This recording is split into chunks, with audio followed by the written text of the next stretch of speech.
get some music going. Who wants to give me the recap?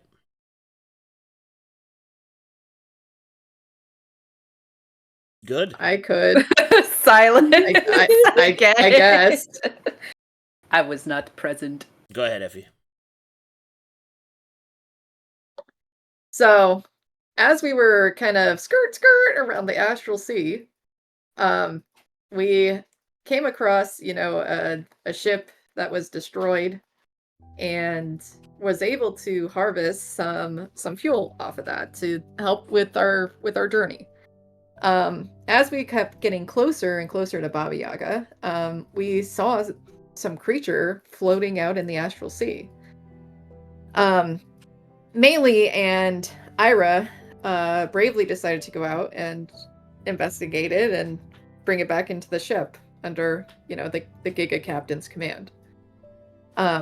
They brought it back in safely, and we noticed that there was something being clutched in its hand, and after doing some preliminary scans, it was revealed that this creature needed a couple of hours to recuperate in order to become Canis.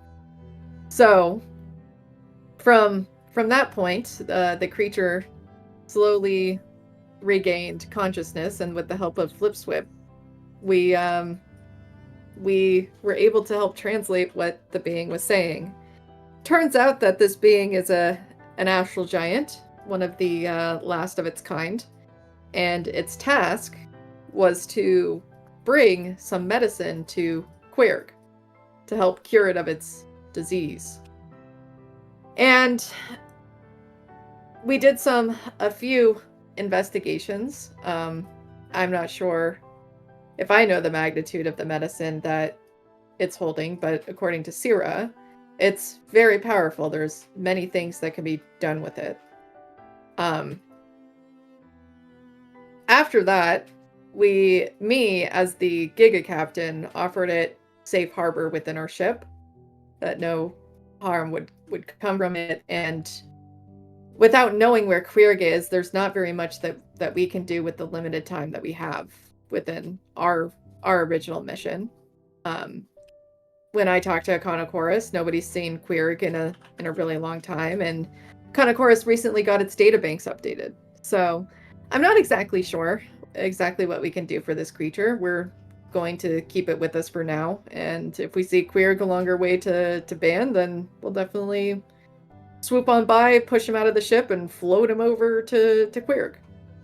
And with that, there was some shenanigans with deciding who was going to go actually with me to Baba Yaga. And we settled on myself, Maelie, and Seino, as well as Moto, who I'm assuming Sera was spying through his senses. And we made our way to the Witch Queen. Her and I had a very lovely conversation about myself, what I'm here for, what I need help with. And in exchange for them helping me, she asked me that I need to pay a debt. And I agreed. I feel like in the grand scheme of things, the Emperor seems to be more of a threat to the galaxy and I guess the people therein than potentially the Witch Queen.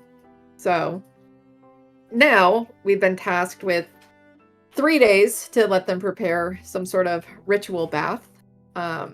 And also on the way out, turns out that Seino needed to pay for his endeavors with the Gambler Black, and they're going to whip him through the street while we all watch and I guess clap, celebrate, throw tomatoes. I don't know. I've never been part of a flogging before. There's a first time for everything. And now we're on our way back to the ship to see what the few people that stayed on the ship did with the 2 hours that they had. Alrighty, inspiration for you. As to what happened on the ship whilst you were gone, let's go ahead and pick up there.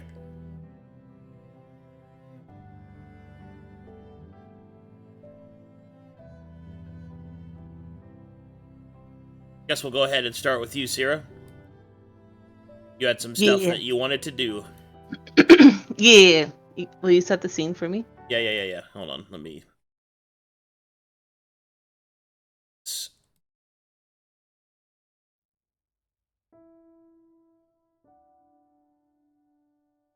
Alright.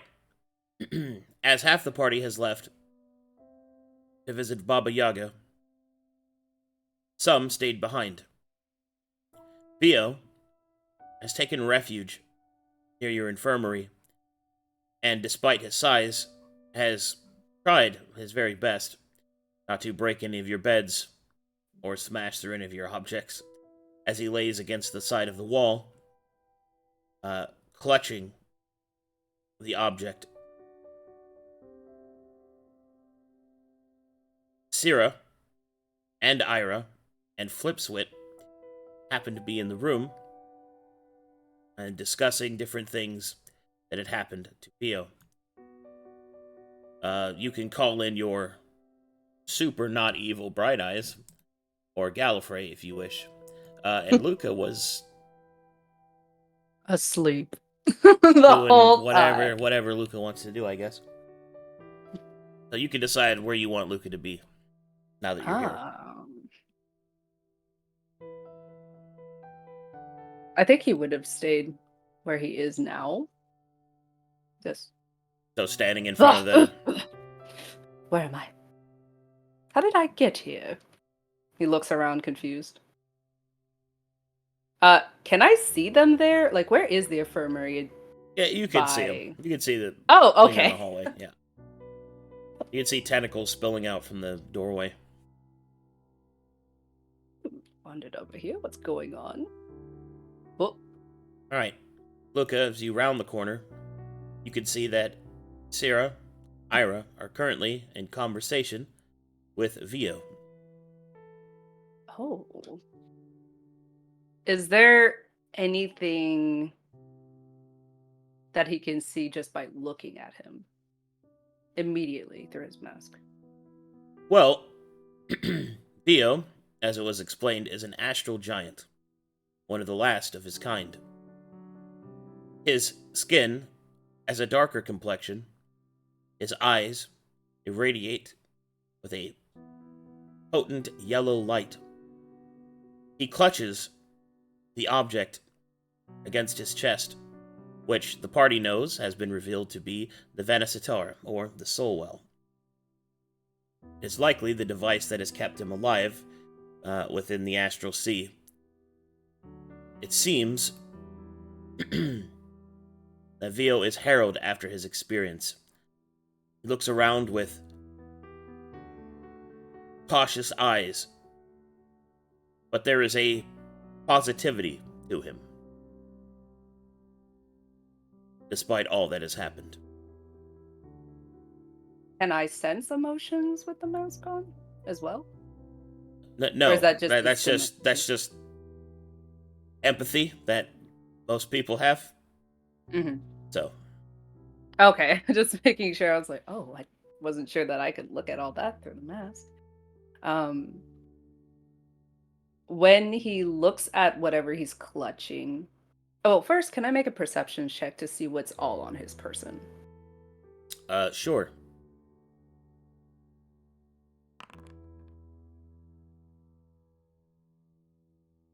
He is the only possessions that he seems to have are the clothing that he's wearing, a small satchel, and the object that he is holding against his chest. His eyes zero in on whatever he's clutching.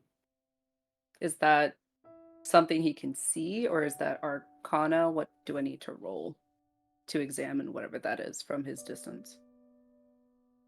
Well, you already know what it is, as Vio has explained what it is.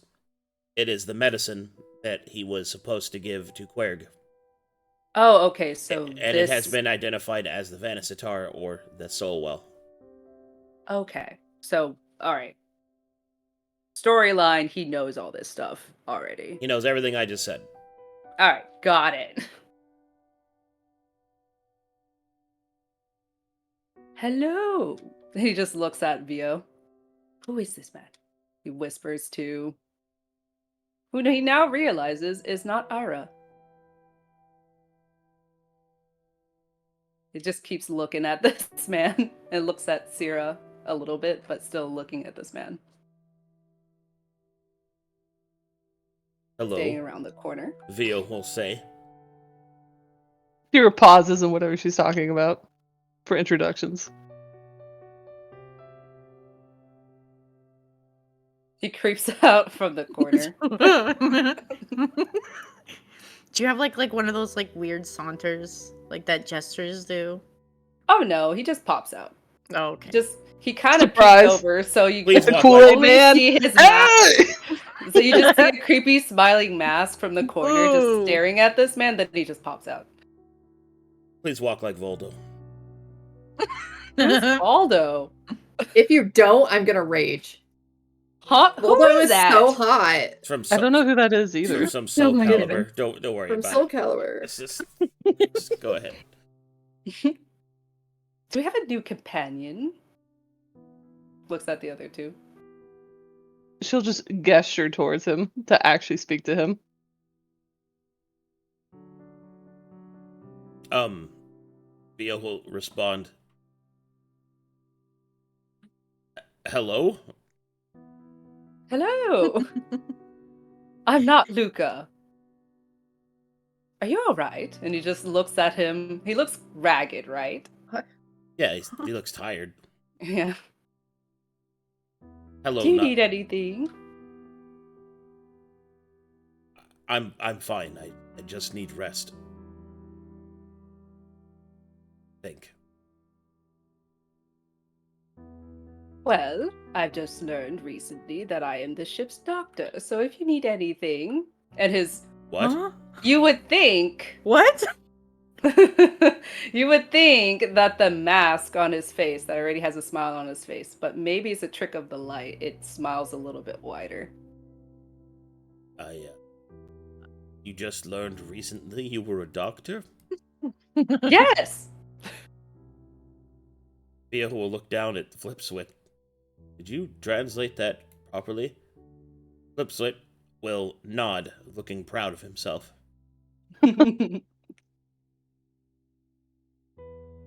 Maybe we should let him rest? Questioningly looks to Sera and be like, maybe we should move away so he can get comfortable. He's just sitting on the ground, right? Yeah, because he doesn't want to break the bed. How many beds are there? There's like 4 in here. Okay. She'd busy herself. She'd push them all together to make one giant California king.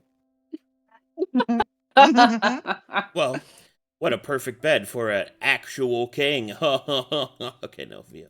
Tee hee ha ha. Vio Good will slowly crawl up on top of the many beds and will lay down on them. She'll fluff up the pillows. So, you know those pregnancy pillows? She'll fluff them all up, so then he's like propped up. Thank you. You're welcome. May I ask you some questions? Of course. She'll tug one of these crates over, sit on it, whip out her notebook and her fake glasses. Right.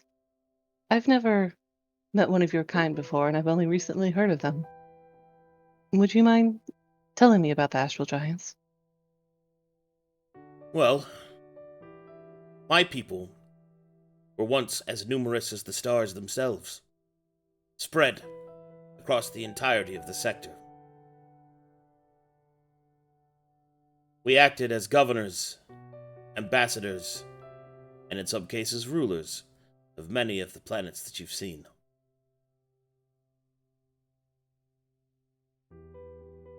That was before my time, however. Our homeworld, a place known as Volus, destroyed. I don't know exactly how. The elders didn't really speak about it. But what little I do know is that our ruined world still lingers somewhere in the astral sea.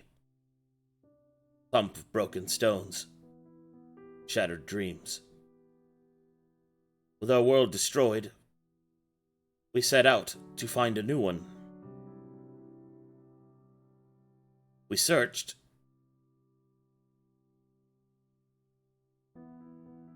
What we discovered, at least according to the elders, that my people had a penchant for travel.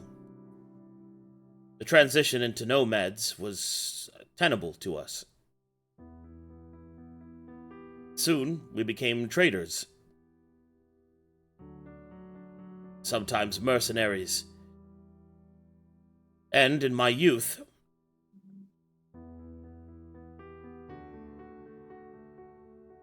we had even decided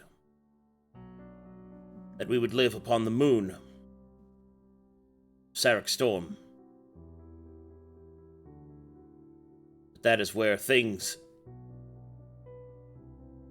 went awry, as it were. I was only a young giant then. A young man in my youth, on the cusp of adulthood for my people. I still remember the faces. Great War. How many of us fell?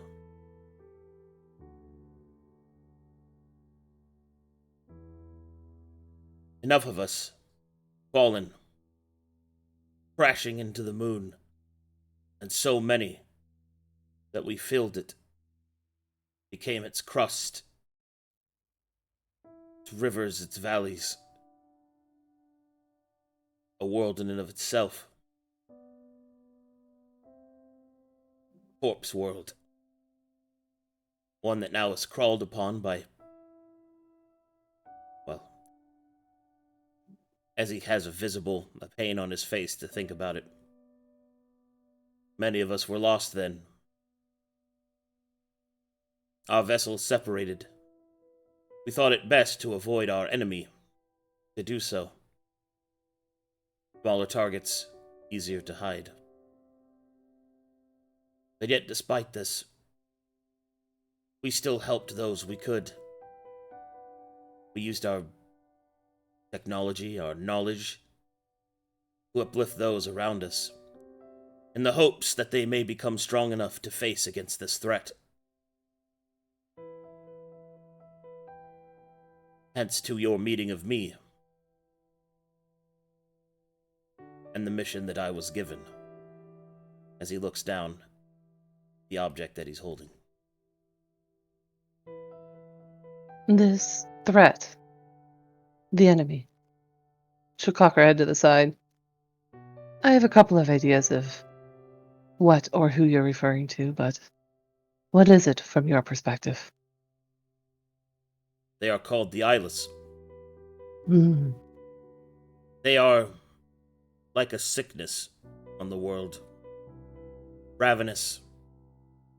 Like a virus. They seek to infect and to consume.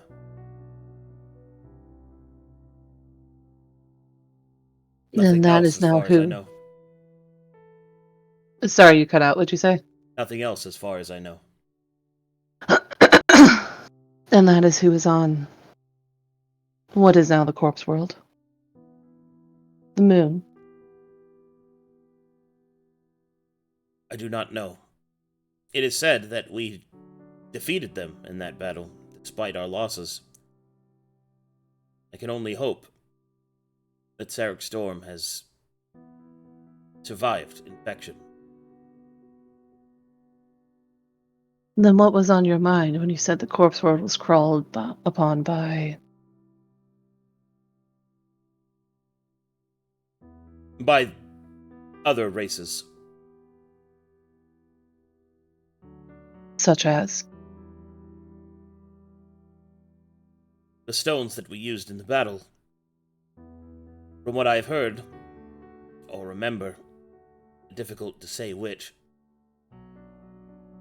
stones that we used in the battle had gained sentience, began to live, I suppose.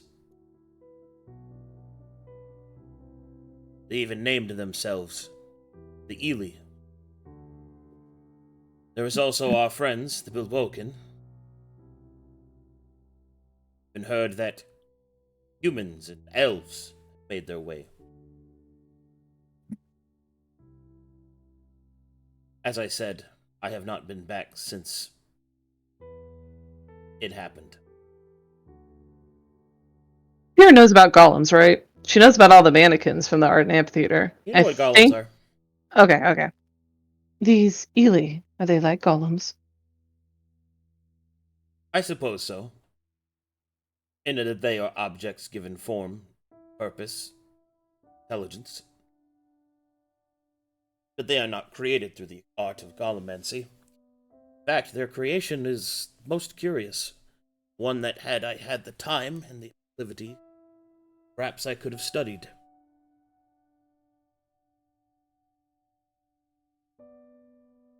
Give me a second writing it down.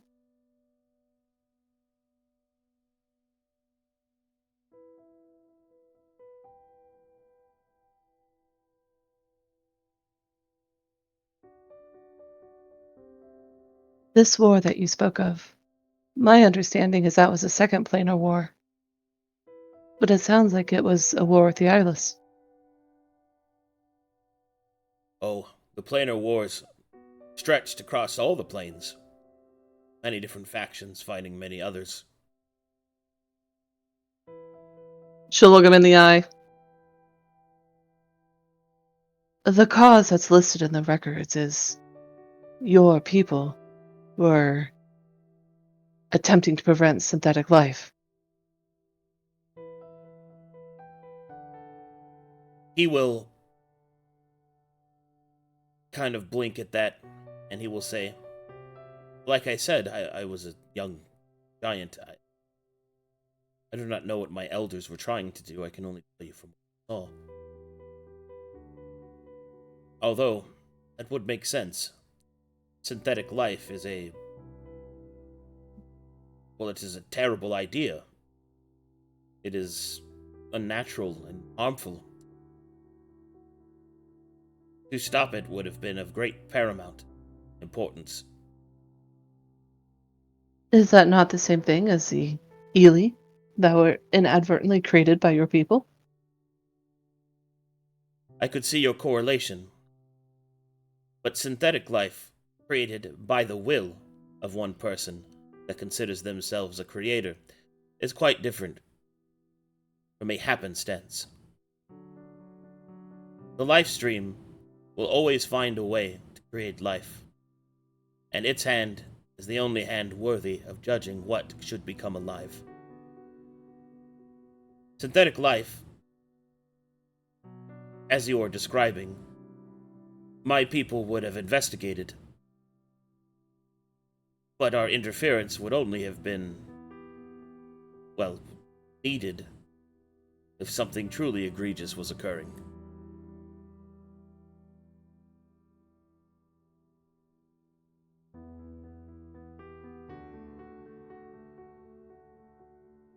But As I mentioned, go ahead.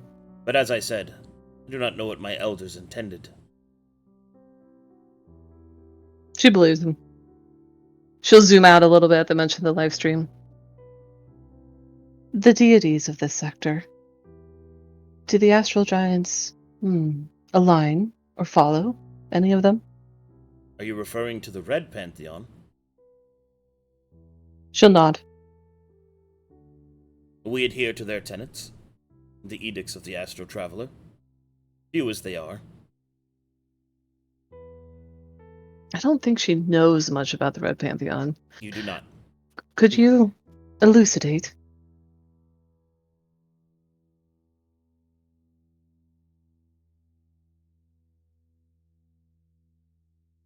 The Red Pantheon is associated with the singular Astral Traveler and her 6 handmaidens. Their rules are simplistic. Their purpose, to act as guiding stars.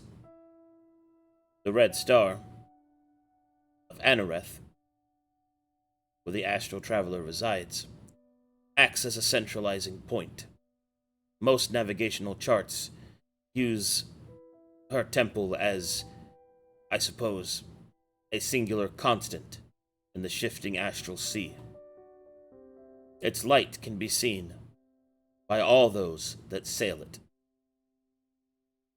And in dire circumstances, whenever the angels might fail, or your traditional methods would fail, one can always use the red star to find their way home.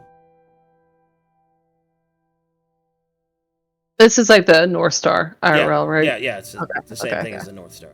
Cool. Would Sera have seen this red star on maps? Like, can she make that association? She's seen it? Well, so, quotations, modern day star charts don't have it because they have advanced methods of finding where they are. It's kind of like how would I describe this? Like today, you use GPS and stuff like that, so you don't really need to know anything about how to find your way through the world, but it's essentially the astral giants have traveled the astral sea for so long that they use the most ancient methods to do so. It's kind of like if somebody knew how to use a sextant in order to find where they are. Mm-hmm. It's the same kind of thing. Like, that isn't really necessary for people to know, but people that do know it because that's how it was done in ancient times. It's kind of the same concept.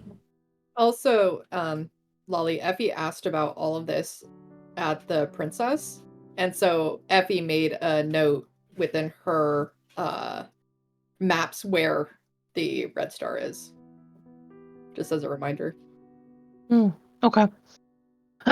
But yes, that's the concept, is that the red star of Anoreth serves as the facsimile of the of our IRL northern star, or Polaris.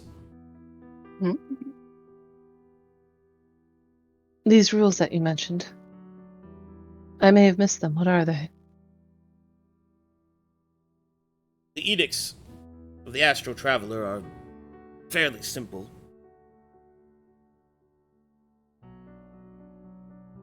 Be a good host. Provide succor to travelers in need. Respect the wishes of those that you visit.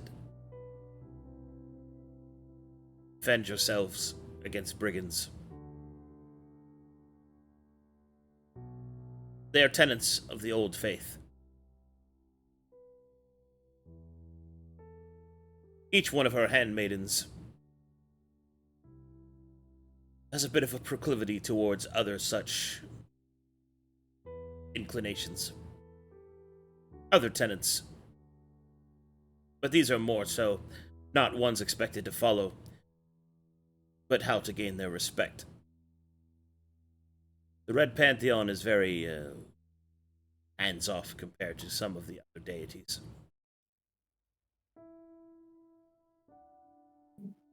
She'll use a tentacle to scratch her cheek. The old faith. What is that? The old faith is in reference to the primordial forces. It is amongst the many first laws produced by life itself. She'll flip some pages back. Hang on, let's see. I've got Death's 7 covenants. I've got the 7 aspects of creation. I don't think I have anything about primordial. Would she have had that, and I just missed it? What he's referencing is when civilizations were first formed, there was a set of laws that each of them individualistically came up with, despite each other. So that, like how to live as a society. Yeah, and that's what the old faith is. Okay, so it's not an actual divinity. It's not a divinity. It's not even really a. It's society covenants. It's not even anything like that. It is a anomaly that occurs in every single society, and it is a coinciding fact that each society, in order to be successful, comes up with some version of the old faith. It's basically what the Green Oath is. It's what the Druids follow. It's called the Old Faith in shorthand, but what it is that each society that develops eventually comes up with the same set of basic laws. And those sets do vary somewhat, but they're all pretty much the same. And they come up with, and what they are is, here, I can just get you the tenets. Outright. Blah, blah, blah, blah, blah, blah.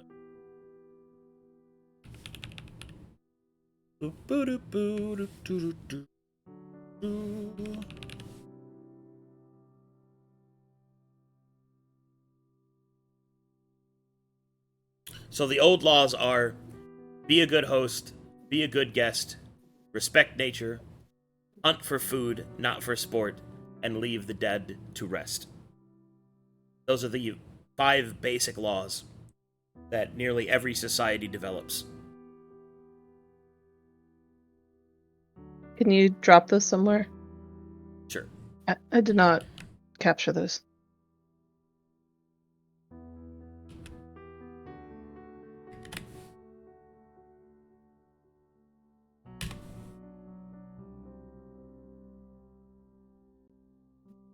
Thank you.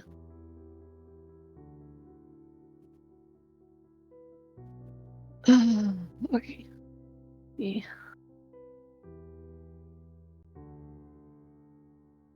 Recollect. I had some listed questions here.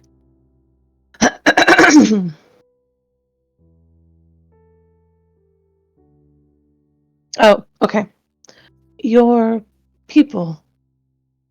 I know this is something I do not expect you to know, but do you know where they came from? Who created them? His eyes will widen a bit, kind of stroke his chin.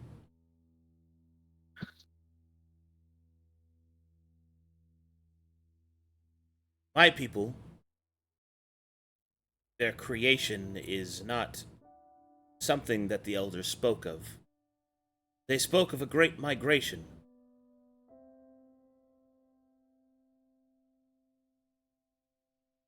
Our homeworld is, well, it used to be that they would recant the tales of our homeworld. But over time, it became too painful, and it became a story of a story. I do not know how much of it is true, and how much of it is embellished, and how much of it has been lost. But our creation is not something that I know of. Not truly. What is true, as far as I can see, is the Great Migration, when first we came to this sector.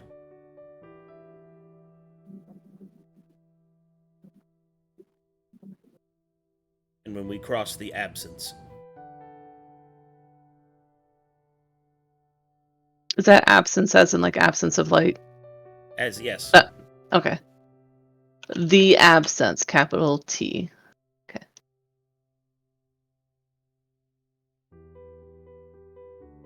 One of our tentacle horns will quiver at the mention of that with the navigators.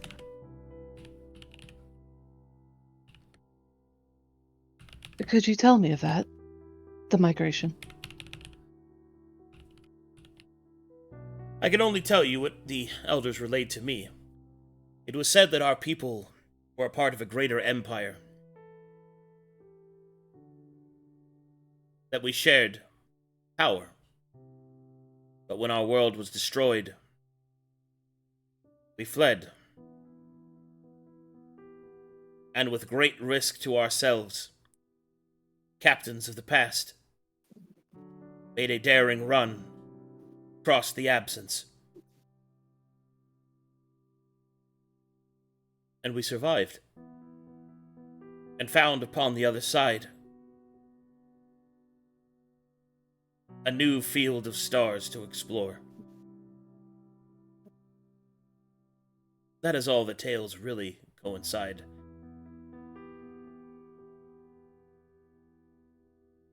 Sera's starting to lose herself and how excited she is, so she'll just flat show him her notebook where she has a sketch of coming from the princess. I think she talked about it as branches of the world tree, and that they're on one branch and there is the other branch that's probably where he's from. She'll just show it to him. Is this what you're referring to? Your people are from here.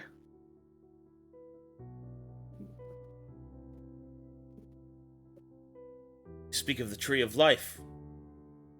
Well, I do not know if that is correct in the exact manner in which you presented, but yes, each of these branches represent a sector of creation.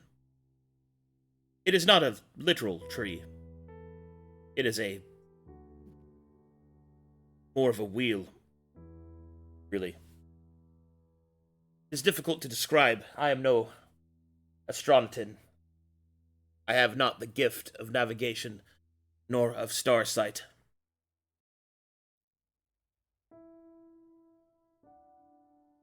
He'll nod along.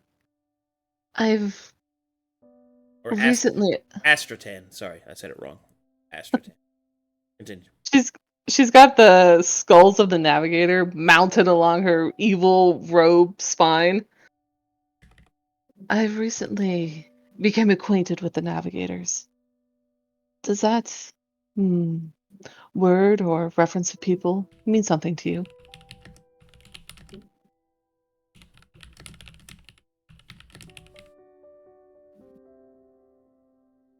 Navigators.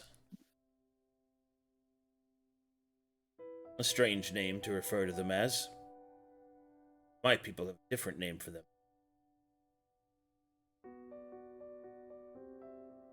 The Black Wardens. She'll nod at him to continue. The Wardens, or I suppose navigators.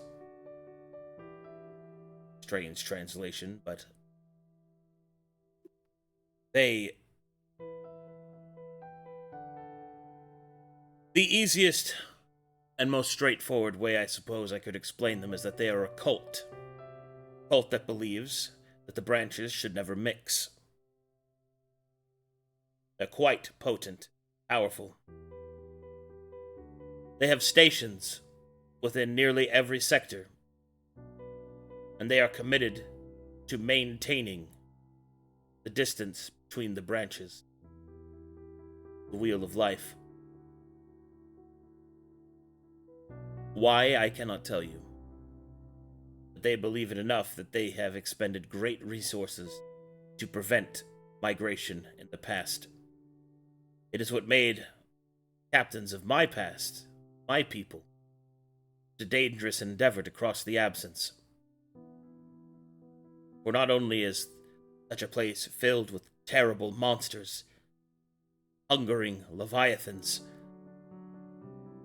but also the Wardens themselves. But we survived. We pierced the absence and entered this sector. She got the name of who... Hang on, I'm gonna have to go scroll up. Of who the 13 Lords. There we go. You come back down. I understand they may serve a greater entity. Are you familiar with that? Apologies, I am no historian.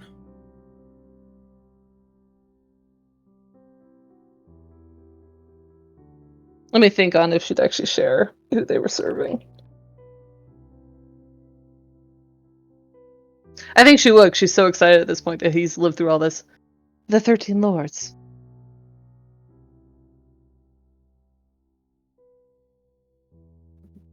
Ah, that is what you're referencing. I am from a place, as I have said, my people escaped the empire they were once a part of. 13 Lords is no doubt in reference to those that rule the branches.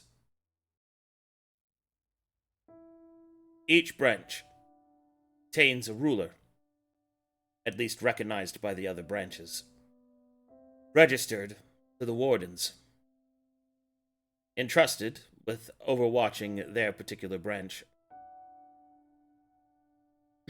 The texts of my people, those few that survived, reference that each lord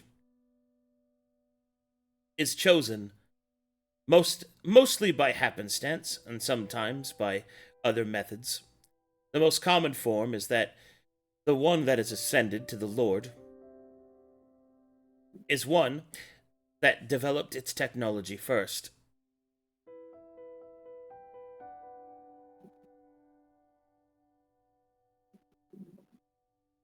The ruler of this sector, this branch. Who is that? The Taladani, as far as I know. Hmm.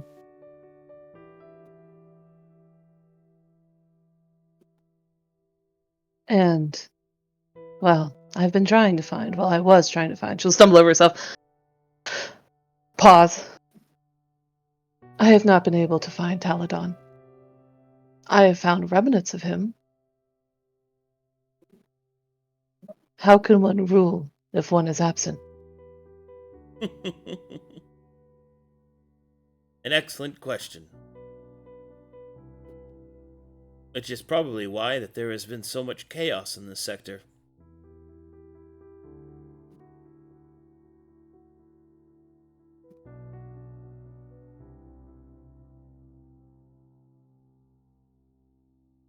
That's all he says. That's fine. He doesn't have anything to add. Yeah, she's not going to ask anymore on the Taladani Pass. She's too focused on the fact that there's 13 branches.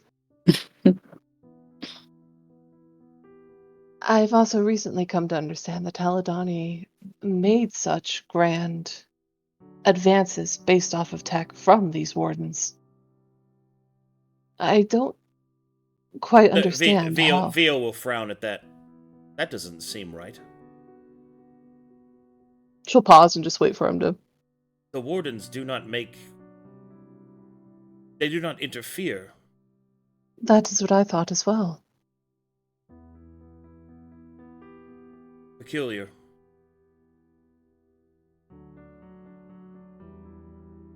Vio will stroke his chin a little.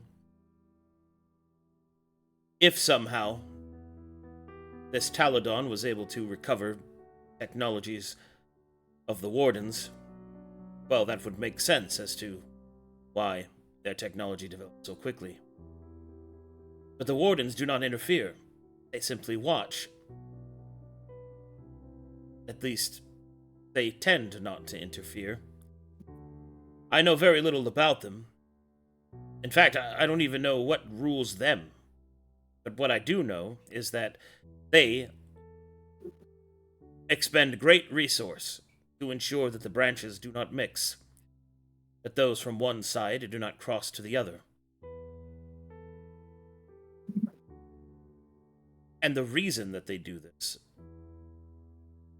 is apparently to prevent calamity to spread. But for them to... No, I shan't believe it. A Warden would never grant its technology to a lesser, willingly. Perhaps they destroyed them, attacked them.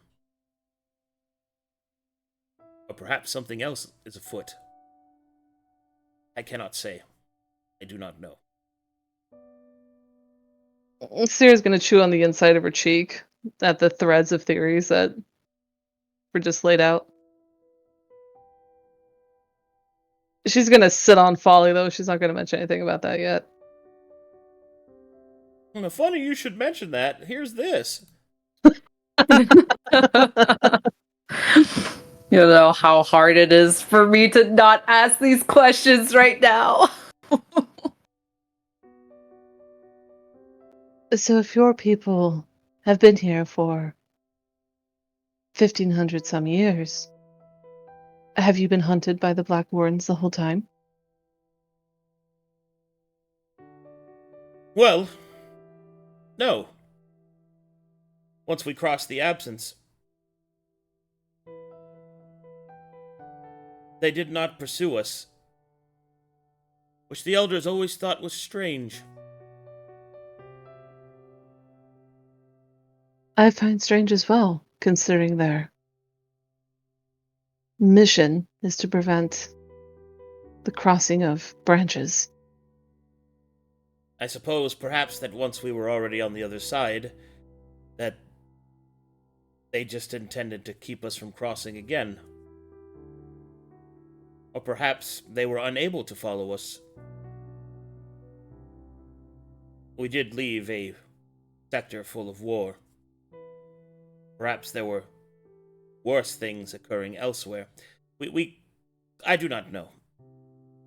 I am grateful that we escaped whatever fate was awaiting us from my homeworld.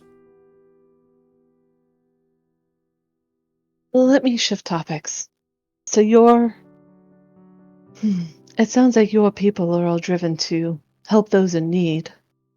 Although it sounds like it is for the cause that they may in turn garner goodwill to help you in return. What are some of the other initiatives, those that you have helped? Me personally, or that my people have? Your people.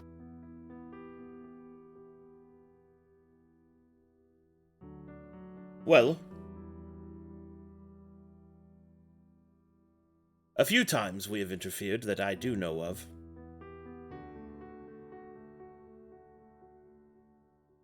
Hold on, let me go get that list.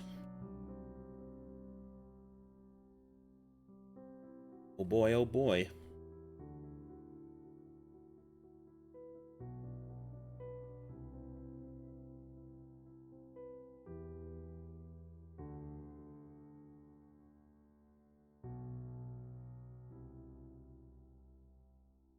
Let's see here.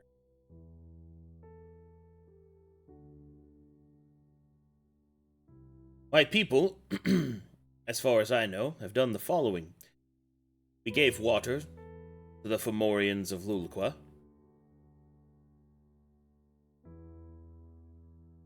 We evacuated the last remaining denizens of Xezus.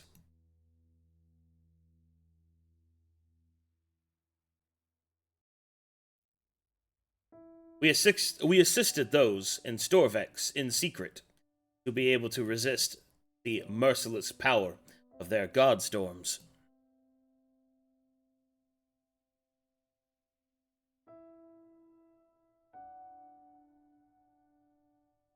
We helped to heal one of the great sick boss of Zatkel. And now, we intended to heal Querg.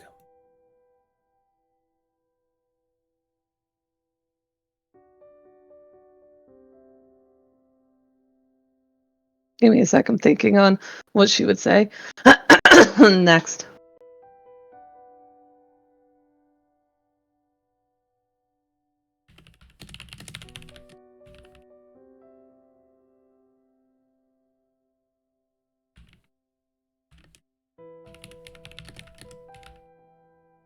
Does he say these things with pride?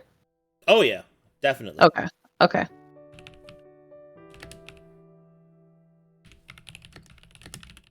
The pattern amongst all of these is helping those in need, preventing death. Needless death. My people suffered a great war that destroyed our world. We learned many lessons from that war, from the dangers that it poses. So therefore, we seek to lift others out of great suffering. The world can be a most beautiful place, but it can also be a cruel one. And as much as we would like to say that most people attempt to make life better, Oftentimes it is veiled in greed, suspicion, hatred, anger, and ignorance. To prevent the fall of others, we do what we can to lift them out of great catastrophe. My people pledge that no others would know the horror of losing their world, if such a thing can be prevented.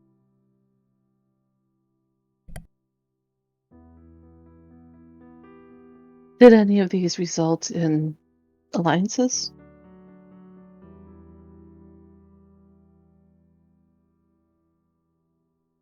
What do you mean?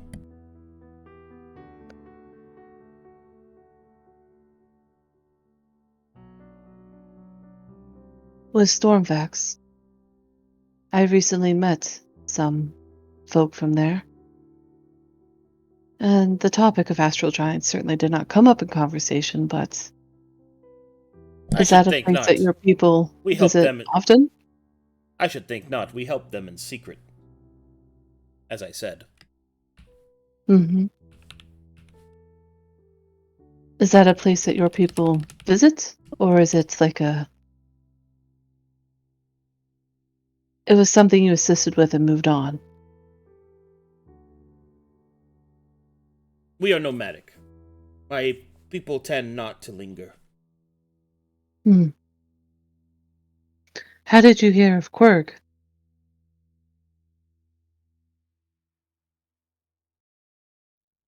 We heard it from another group of travelers, that a great sickness had befallen him.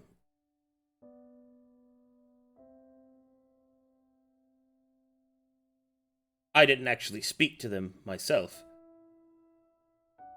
but they had a strangeness about them. They had a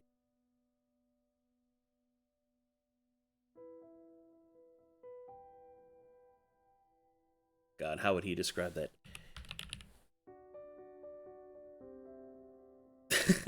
Sorry, I'm trying to think about how he would describe them.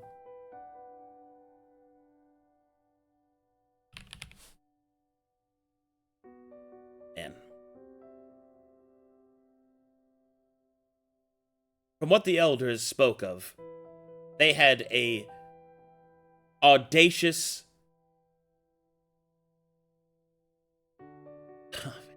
reckless, audacious outlook on life.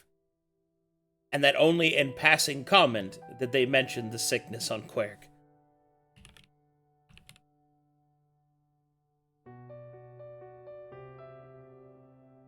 Hmm.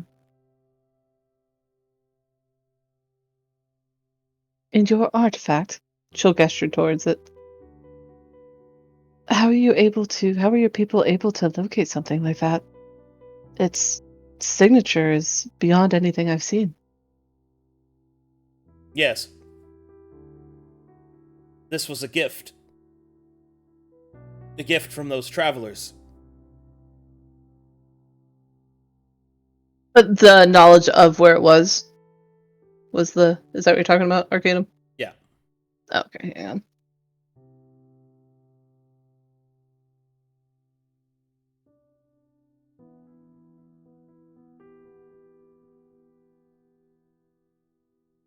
And you mentioned you did not recognize the architecture of the forge that you found it in. I'm very curious what could have created that. Or who. I do not know.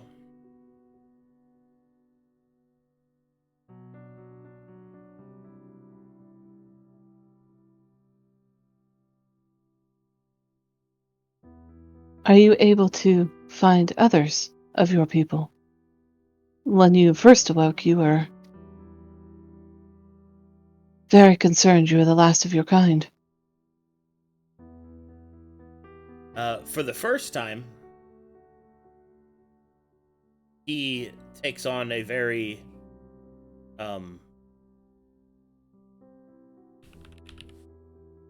very different outlook. More so, he becomes more pulled inwards. Like reserved? Yeah. And he will Okay. say, I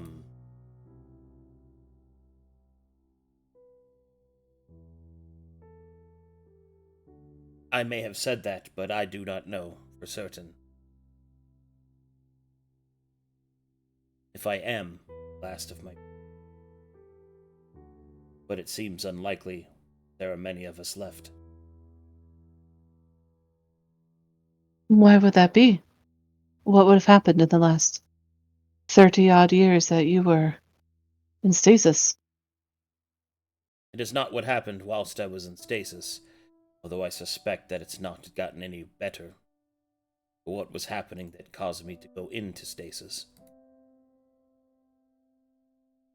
The eyeless came for us, hunted us relentlessly, with far more of him and vigor than any warden. They hungered for us. Session. I do not know why, or even how they found us.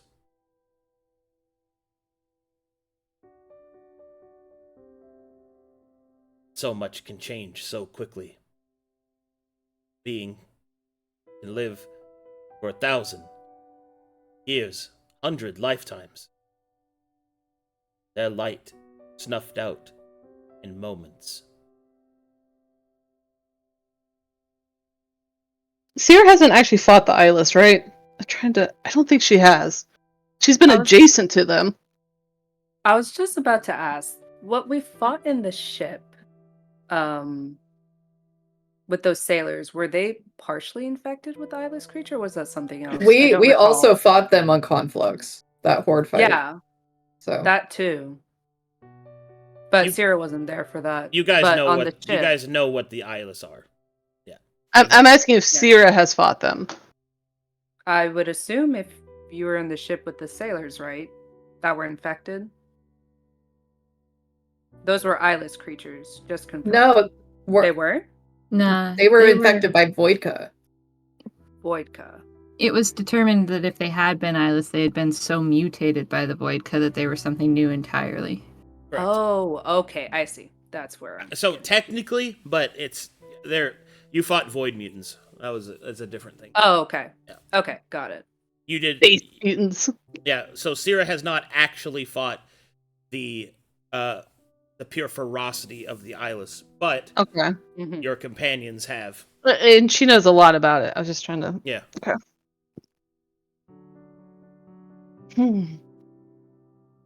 From what I've heard of the eyeless, they are a mindless creature. Hive mind, if anything. Perhaps there is... Whoever rules the hive has their sights on you? Is that the implication?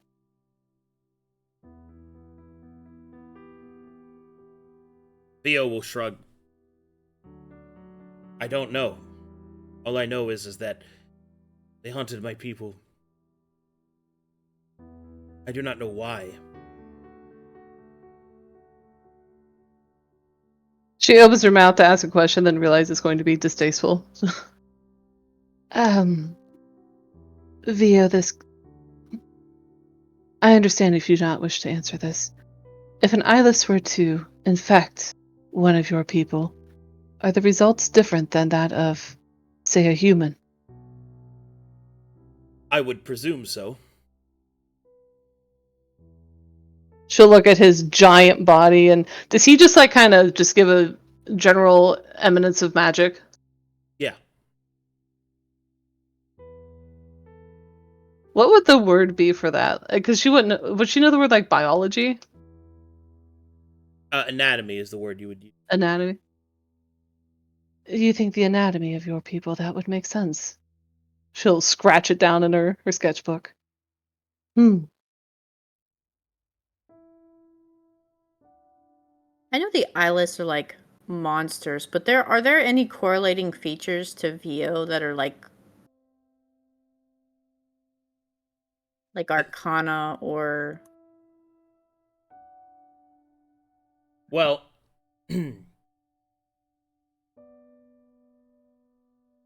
I guess I could do that. Yeah.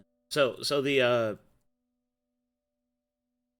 correlating features, no. Like this, like Vio's a humanoid and the eyeless are a aberration. But the something that you would know, as you have Irha's memories from fighting in the past against them, is that they are attracted to mana, like moths to a flame. And every living creature has some magic in them, to some degree, with exceptions, obviously. But these creatures, like Vio himself, is just radiating mana. Like his body is naturally has a much higher form of it. So perhaps it is a more potent form of food.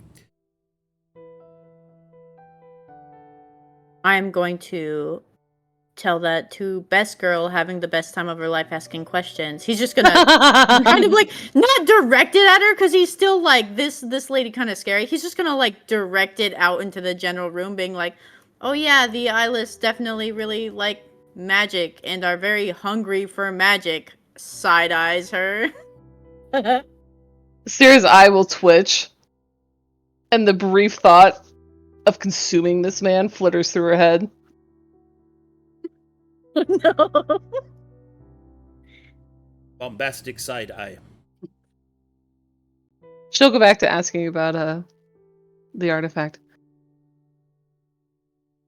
My earlier assumption is it was, well, we're near orbit of Baba Yaga, is that they had detected your mana well, and were attempting to obtain it for themselves, but it sounds like that was mere coincidence.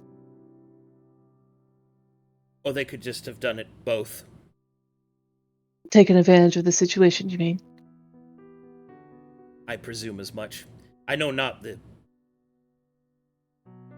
plans of such creatures, if they even have any. Our ships... is it the radar? What's the word for, like, the signal detection? Like sonar?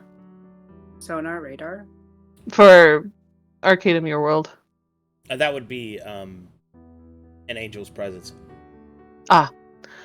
Our angel did not detect you until we were almost upon you. Perhaps your mana well does not emit the signature that I thought it did. Or perhaps that is only when it is in use. She'll look speculative. Speculative? You were floating for 30 years, yet nothing detected you. Yes, the astral sea is vast. Perhaps I was simply fortunate.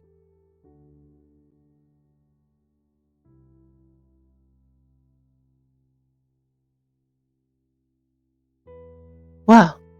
She'll close her book on the magical artifact.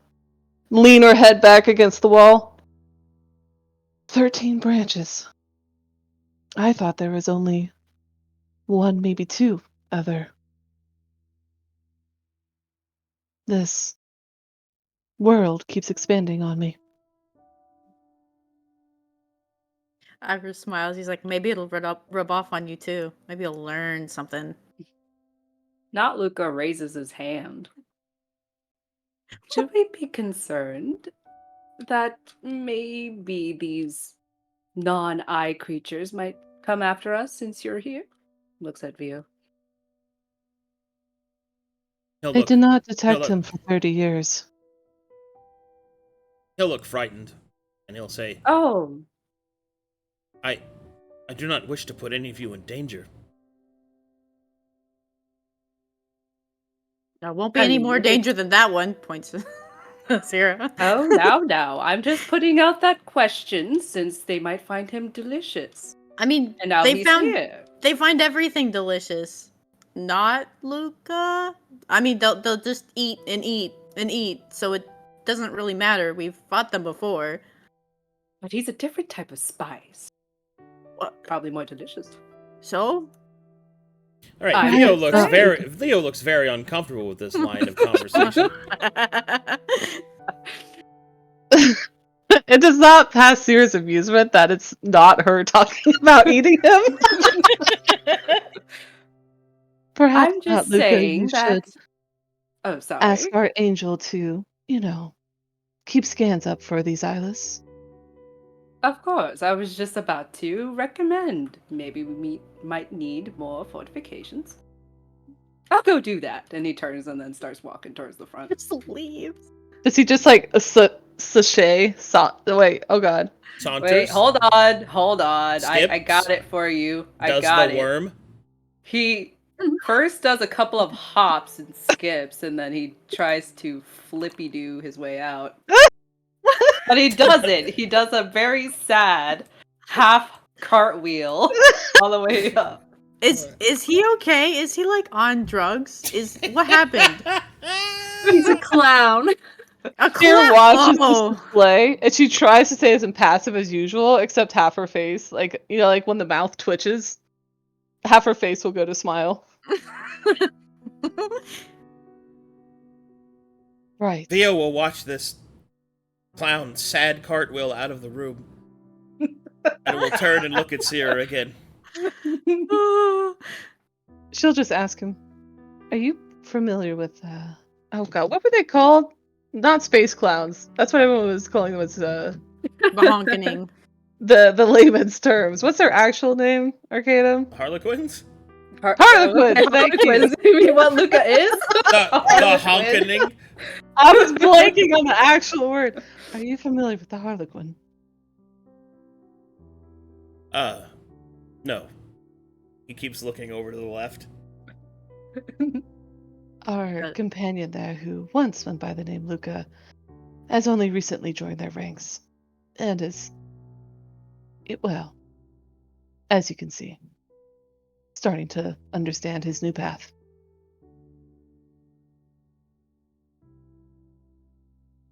Nodders. He doesn't really have. He just agrees with you. He has no idea what's going on over there. Mm-hmm. She'll let out a long breath. Well, Paladin, any questions you would like to ask our guest? Me? He looks Vio over very slowly, just like taking it all. And he's like, Theo will cover himself a little bit. Oh shit! Sorry. He looks away nervously. He's like, oh shit. No, actually, no. You asked all the questions. Yeah. Yes. Mm-hmm. Sera feels very pleased of her hero and his way with words. He's so eloquent, isn't he? She'll look back at Vio with her head still resting on the wall. These 13 branches. She'll just allow a slow. Oh, I don't suppose you know their names and who rules them. I'm sorry, I'm no Astra 10. Do you know of one? Well, I know of my home worlds. Apologies, I meant of an astrotent. Astra 10. And there was one on the vessel I was on. Any others you're familiar with that I may ask? No, I'm sorry. They were quite rare amongst my people. So is that like I think of it like an astronaut. I know that's not what you mean. An astrologer who's a giant? So an Astratan, for his people, is essentially those that are blessed with the star sight. So you know what the angels do? Mm-hmm. People that are born with that ability to do that. Oh, like Warhammer's navigators? Yeah. Okay. You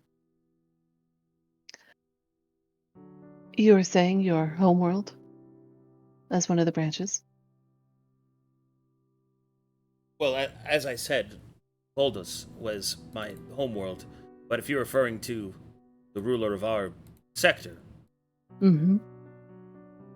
Boy.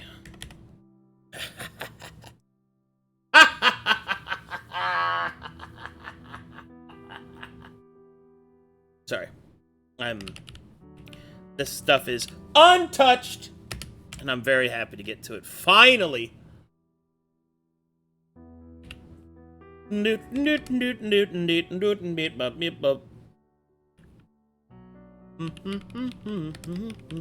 Albert just looks at Sera and he's like, "You've got more questions?" Like, bro's just amazed. The wiggle.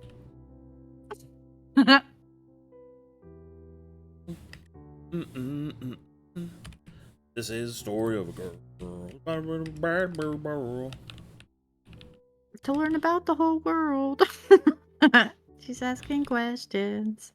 The ruler of my sector is the Queen of Swords, Cataclysma.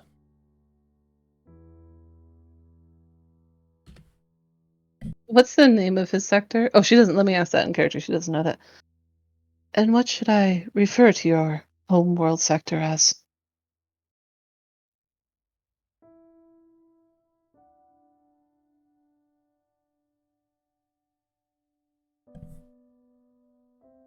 It is referred to as Ananza.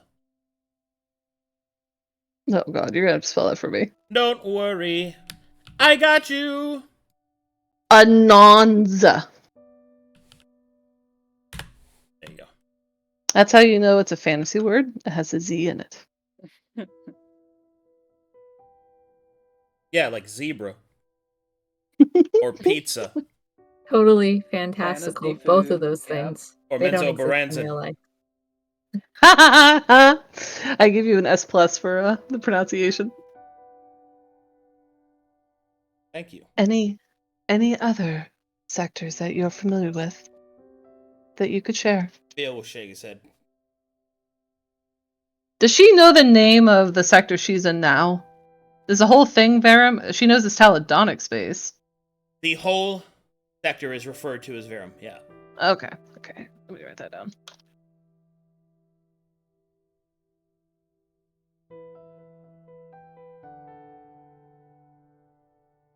And she's gonna put down Taladon.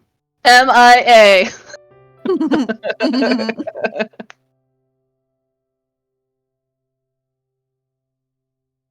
How many... How common is the knowledge there are 13 branches? I was just on Arist and they knew of 3.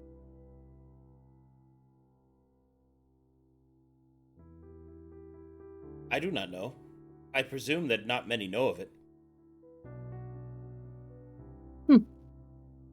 Spoken like a true nomad.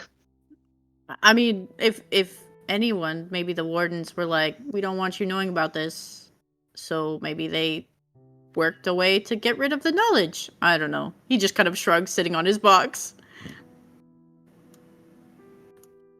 Let me scroll through these notes, see if there's anything else I want to follow up on. I have a question. What's your favorite food? Thick noodles. A man of culture. I see. Udon noodles? He looks happy with himself for thinking of one question to ask this man. Good job, Irha. Thanks, Irha. Claps.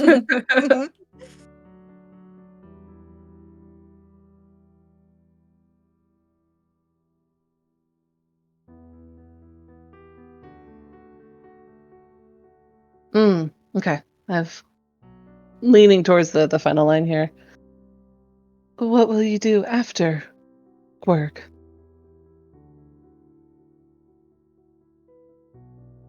I don't know. Perhaps I will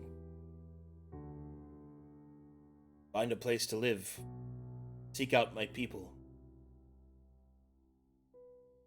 Find them. They are there. Amongst the countless stars. She's going to offer her help. I've never done this before. What is it? Just like giving him her like wizard's, what was it? Signal? No. Symbol? Oh, her arcane symbol. Yes. Which is How do I give that to him? You just write it down. Okay. She'll tear out a page, write it down. If you wish to call upon me, I would be willing to help you. The amount of knowledge you have shared with me is... Go ahead. She stumbles on the word delicious and finds a different word. Is life-changing. Well, I'm glad I could be of assistance. Blushes as he takes Sera's number. Ooh, careful, Vio, she Oh. bites. Rue just says that like out loud. Sera ignores him. She bites pretty hard, actually. Be careful, like kind of dangerous, like a shark. Flipswit will say, "She ate that guy." No, I'm just kidding. Sera will just sigh vigorously. Vigorously? How does that sound? Like, "Ugh!" A lot of gusto. I was just sitting on the box kicking his feet like he's done nothing wrong. She'll go to stand up. And her human side's still in full. Would you like anything to eat before you rest? Do you have any noodles? She'll look at her tentacles. Yes. Slowly eyes. What? No. I wish to eat the tentacle lady. Fee, fi, fo, fum, I smell the blood of an Englishman. She'll slither on by. No. She'll go, get this man some noodles. Meanwhile, in the fucking cockpit. Oh, right. Yow. Wait, where is he? Oh, there he is. Yow. Acadacorus. Acadacorus. It'll turn on and look down at you, He looks up at it. awaiting inquiry. What are the defenses of this system against, and he just trails off. Faceless creatures. Yes, that stuff.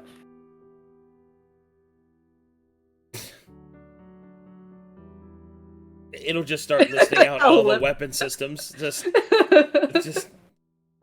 designation, faceless creatures. Aren't recognized. Would you like to make an addition to the database? Wait, hold on. Can he see Sera from here? Where he's standing? Did you see what? Sera. Sera's not there yet. You walked off. Okay. You cartwheeled away a long time ago. Yes, I did. Sadly, too. Nope, nobody's here to help you, crazy mask man. Now talk to that computer. Faceless. No eyes? Eyeless. Yes, eyeless creatures. That's what they're called. Designation eyeless. A bunch of information will pop up. Would you like to know more? Yes, actually, yes. Tell me more. He puts his hands on the ridge, I think. If there's a screen or a ridge, he'd put his hands on it. As you put your hands on it, you press some buttons. Oh, ooh.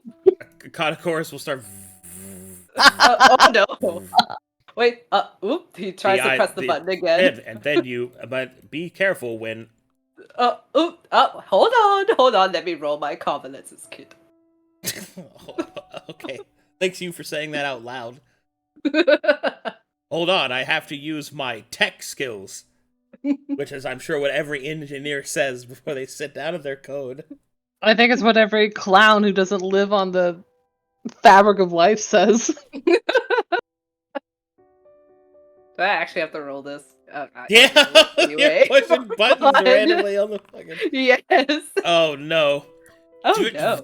What? I messed up. Alright, and so as Lucas does this, meanwhile, on the way back, Effie just gets fucking dial tone in her fucking, the fax machine noise just in her head.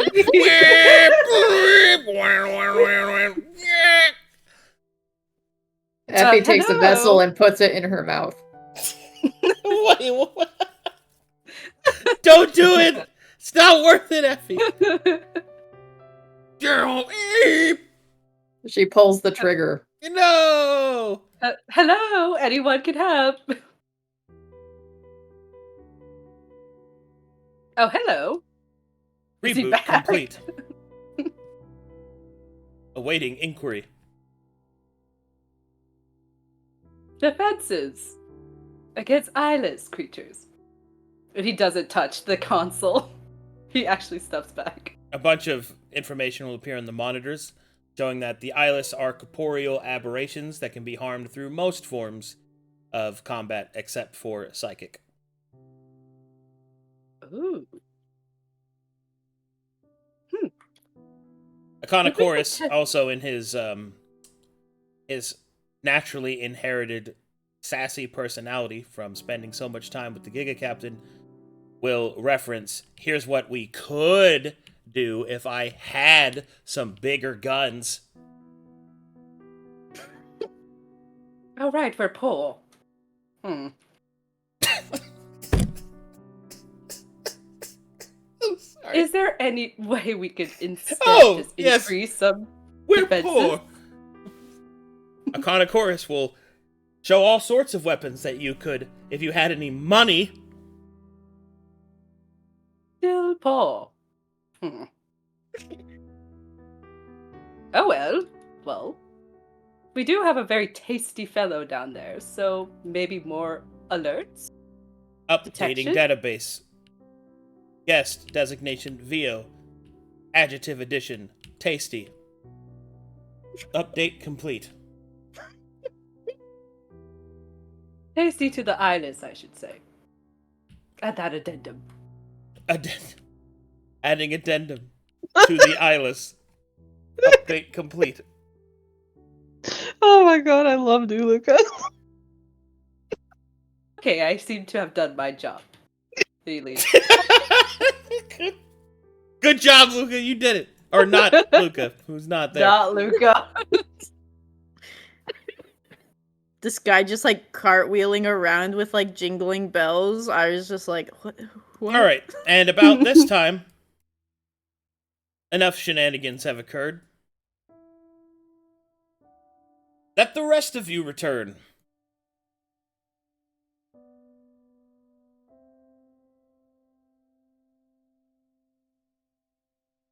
She was getting noodles. Hello? I don't have anything to do until 3 days, so I Well, guess you can put me wherever. I think I'm just gonna go hide in my room for 3 days. I guess me Wow, too. don't even want to hold my hand. I see how it is, Maelie. Sera's eye will twitch as Moto gets back. Make a serving for 2. I want some. You watching you Sera. won't believe what happened. She'll summon Moto back to her so that she can also brain dump. So help me understand. So she like throughout some of that split conscious. Is it kind of like every now and then like looking through some binoculars? Like how does it work? It's like that. Okay, like she would kind of like check in every now and then, It's make like, sure no one's dying. It's like you have the TV on in the background while you're talking to somebody. Okay. Except the TV is Moto's vision of everything that was happening last time. And does Moto, because they share like the same brain, so does he just naturally know everything that happened on her side of the TV? Basically. Okay, cool. Does he ever have to like catch up, like watch the rerun, or is it just instantaneously? I mean, it's for him it's instantaneous because he's a demon creature. So Okay, cool. So she doesn't actually have to do anything, and he knows everything. Cool. yeah, but that doesn't mean that he hasn't like expressed opinions on what's happened or anything. Yeah. So she'll summon him over. Is this like a table? What is this thing? That is a table. Yes. Cool. She'll gesture for him to hop up on there, where she, for the first time in... How long has she been alive now? 54 years? She's in this body. She's gonna attempt to cook something. Oh god. Oh boy, here we go. Luka's gonna watch. Make me a survival check. And Chef Sera will speculate with Modo on the fact that... Is anyone around? Because she's still in shock about the 13 other sectors. Oh, there's a creepy Luka over there just watching. That's fine. Watching. She has no problem talking about it in front of not Luka. Modo, there's 13 other sectors. Yeah. You knew that. No.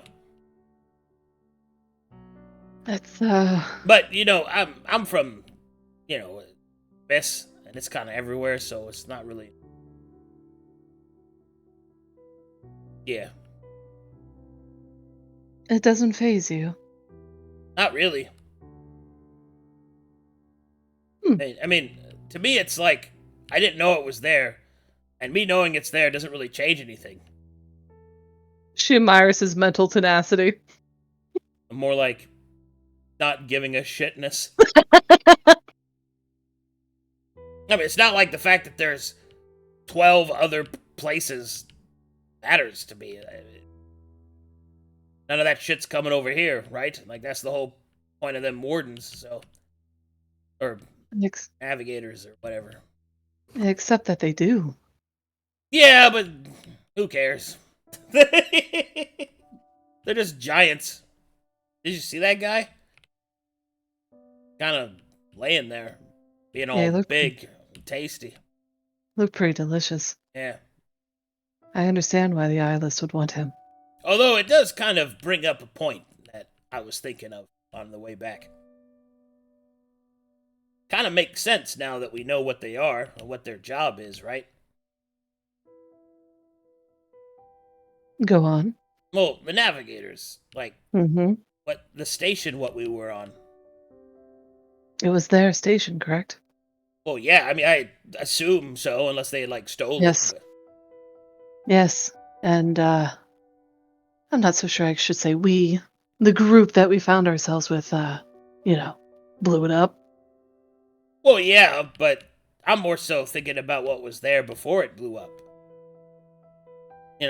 All those different vats filled with different things.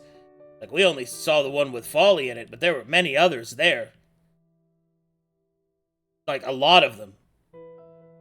So, I can't help but wonder, were those prisoners, or people that tried to cross and were caught, or were they like folly, dangerous weapons that if allowed to cross the threshold of this absence into one sector, that they might cause more catastrophe there? Maybe ultimately that's what their purpose is to prevent contamination. After all, Folly had the power of the enemy, so maybe that's why he was kept in that way. Prevent contamination. Or maybe they're assholes and just like kidnapping people. I don't know. Could she access her? Because she was not conscious for any of the Twilight Station. Also, your water's boiling. It just about to say.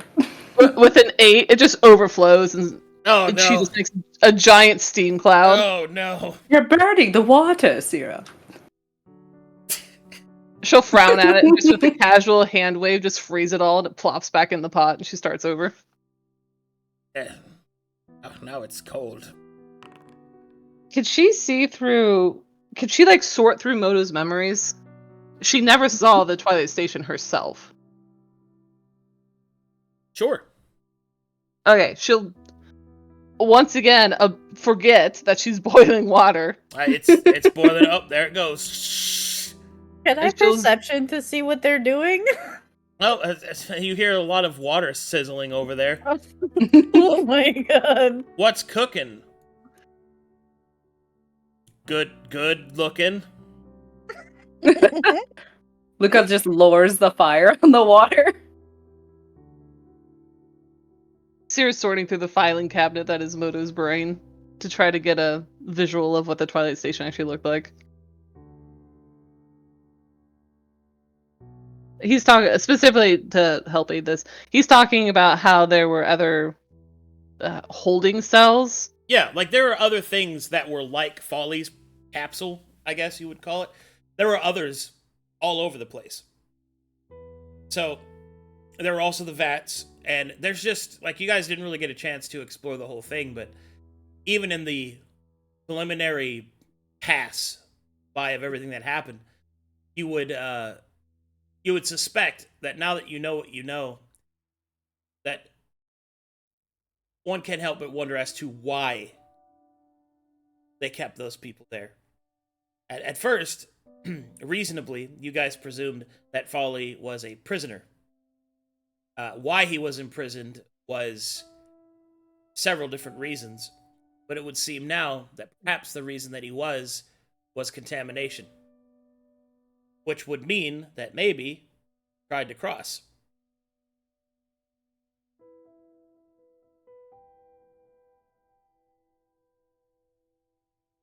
Does she see, help me remember, okay, this is like a year and a half ago. Was Moto with this group when they got to the Twilight Station, or was he back with Sera at that point? Because she didn't have him at the end of the, I forget what it was called that time, but Ragdar's, the Riddle of Man and all that, she didn't have him for like a long time. So would Moto have seen the actual Twilight Station, or was he teleported there with her? So Moto had a connection. Go ahead, Effie. He was with Effie up until the point where they got teleported to the Twilight Station. Yeah. And the memories that because he lingered with Effie and was connected to her long enough that he has what she saw as well. So, but not of the Twilight Station. He was not actually there, but he can see the memories of it because of his connection to Effie. Okay, cool. He was technically her familiar for a while. She'll then open up the filing cabinet that is Effie's memories. Well, it's more like Effie's memories heavily edited by Moto. Yep. And she'll sort through those at the Twilight Station. What could she pull out of there? Like, what other... Did they see any other... They saw Folly, of course. They see anything else? You're gonna need magic to help you do that. Okay, I got a lot of that. What do I need to do? Well, do you have any memory-based spells that you can cast? Let's see here. Let me expand my million spells. Also, you could just ask Effie. I know, but I'm in a filing cabinet right now. Or any of the other people, and it would be way better to do that. But you could try to ask not Luka. See if he remembers. She could also just ask the house to make noodles, but Oh no, we're not doing that. No, we're cooking in here. Alright, Irha comes over and is trying to make the noodles. As Sera's glazed eyes are looking in the mind palace of someone else's memories. He just glances over and he's like, wow, these noodles really did her in, huh? Not Luka. She hasn't even made it past boiling water. Were they really... He just glances at her. He's like, what was she doing? Like, was it that strong? Salt. You always add the salt to the water. Huh? Oh. Add the salt. Okay, I'm adding salt. And a little bit of oil. Oil? What? Yes. The things I have that are close is knock and suggestion. I don't have anything else that's close. Then a lot of them are hazy, as they are not complete memories. Moto also has kind of wandered around people's minds and dreams and stuff. So he just kind of knows a little bit. What we got in there? It's just what I've mentioned as Moto. Oh, it's just like hazy forms. Yeah, what I've literally mentioned. Like a lot of this is speculation, obviously, but It's just Moto musing about what you've She'll learned. close up the filing cabinets, put all the files back in nice and orderly.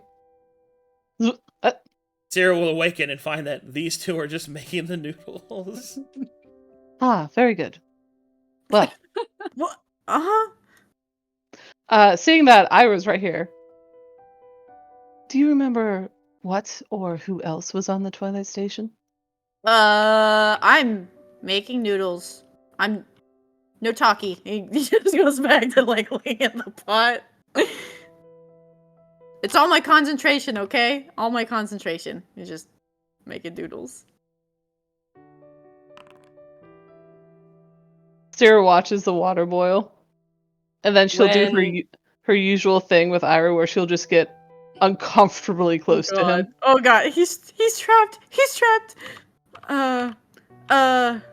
She'll just move close enough to where their shoulders are touching. Half her tentacles are starting to wrap around his butt. Let me just what do I roll to like jump over the table and get out of this situation? Athletics.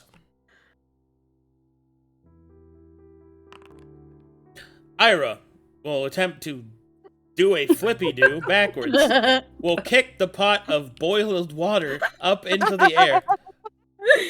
And it will splash all over Luka. Bro, my man's getting out of here first. He fucking lands on his face on the other now side all of the the water's table, on the stands ground. up. You guys aren't good at this. Sera will just blast it and freeze it all in place so Luka doesn't actually get burned. No, good. Now Luka is steamed in the fucking face. When Irha jumps out of the way, oh my god, Lolly. Not Lolly. Sera will see his mask has changed. And instead, it's Luka's face. The one that's familiar to all of them. But it's different this time. His hair is It weird. looks shinier and porcelain. Oh. I don't like that. I don't like that at all. Sera will just muse out loud. The people seem to think I'm creepy. You are creepy. There was Right, a I list. had a question for you.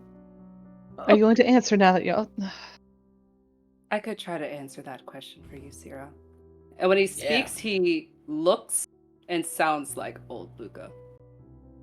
Right. There was a list. A list? Oh! Effie and Chala, they were looking through it. I wasn't too sure. Oh, All maybe the she's back. details. Wait. So you could ask her, but I do recall one particular name that was over Folly. The gray one. I don't know what that means, though. And his face starts to contort a little, and it starts to devolve into the white mask and the black eyes. The familiar Sera will face. back up when it starts to change. The familiar face of the Harlequin. What happened to the water? The paladin kicked it. On you. I did not. You. I did not kick it on you. He was really mean too. He says, "I don't like that mask guy," and he kicked the water over it. Yes, I didn't say that. He also says you can't read good. he said you were creepy. Yeah. I said she was creepy because she looks creepy. I thought we were friends. We are. What? She's just leaning closer. We are. Well, I mean, you're not Luka, so I don't know you very well. Right, I'm not Luka. Nice to meet you, not Luka. He sticks out his hand as like a handshake. I can't shake your hand all the way from over there. Yes, closer. Grabs his hand. Okay. Hello. I'm gonna make more water. Okay. He goes back. Okay, and so you guys make noodles and fail for 3 days, I guess. Wait, let me roll my survival again. Okay. Even worse! Can I help? Can I help? Sure, make a survival check. Let's see if you guys can make noodles. Nope. None of you. question. With a 19, can I hear the commotion coming in from the kitchen through the wall? Absolutely. It is terrible in there. Sera frowns at this water. She only knows how to change its stages. So, There's water everywhere, spoons, there's an open spaghetti packet. Like, it's just, everything's terrible in here. so Guys, what y'all doing? guys, I'm telling you, you need the red sauce. No, that goes on last. And we need, like, meat, right?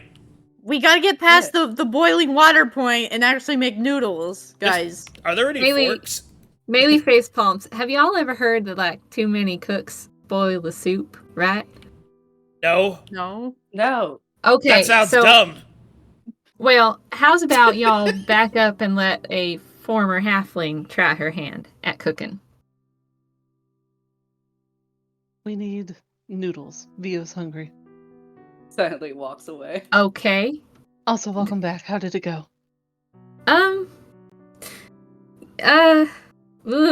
It was something else. But we made the right decision sending just the three of us and having you three stay back. So, but it was pretty crazy. Did we Yep. make any promises? Kinda. Oh God.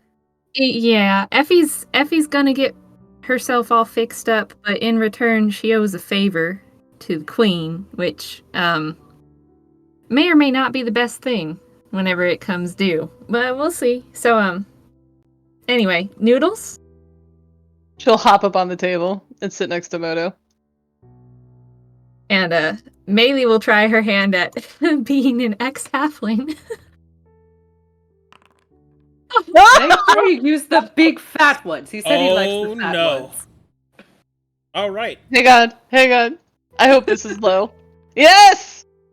Sera washes with a plum. 3 9s. What? Unfortunately, Maelie, as you attempt to make noodles, the stove explodes.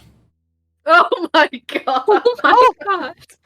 Sera Wow. fucks up even more. That's how it's done, man. Look at that. So as Maelie like does what she needs to get the situation under control, if there's like fire, she'll just control flames that right out of existence. Poof. And you know, blowing the smoke away.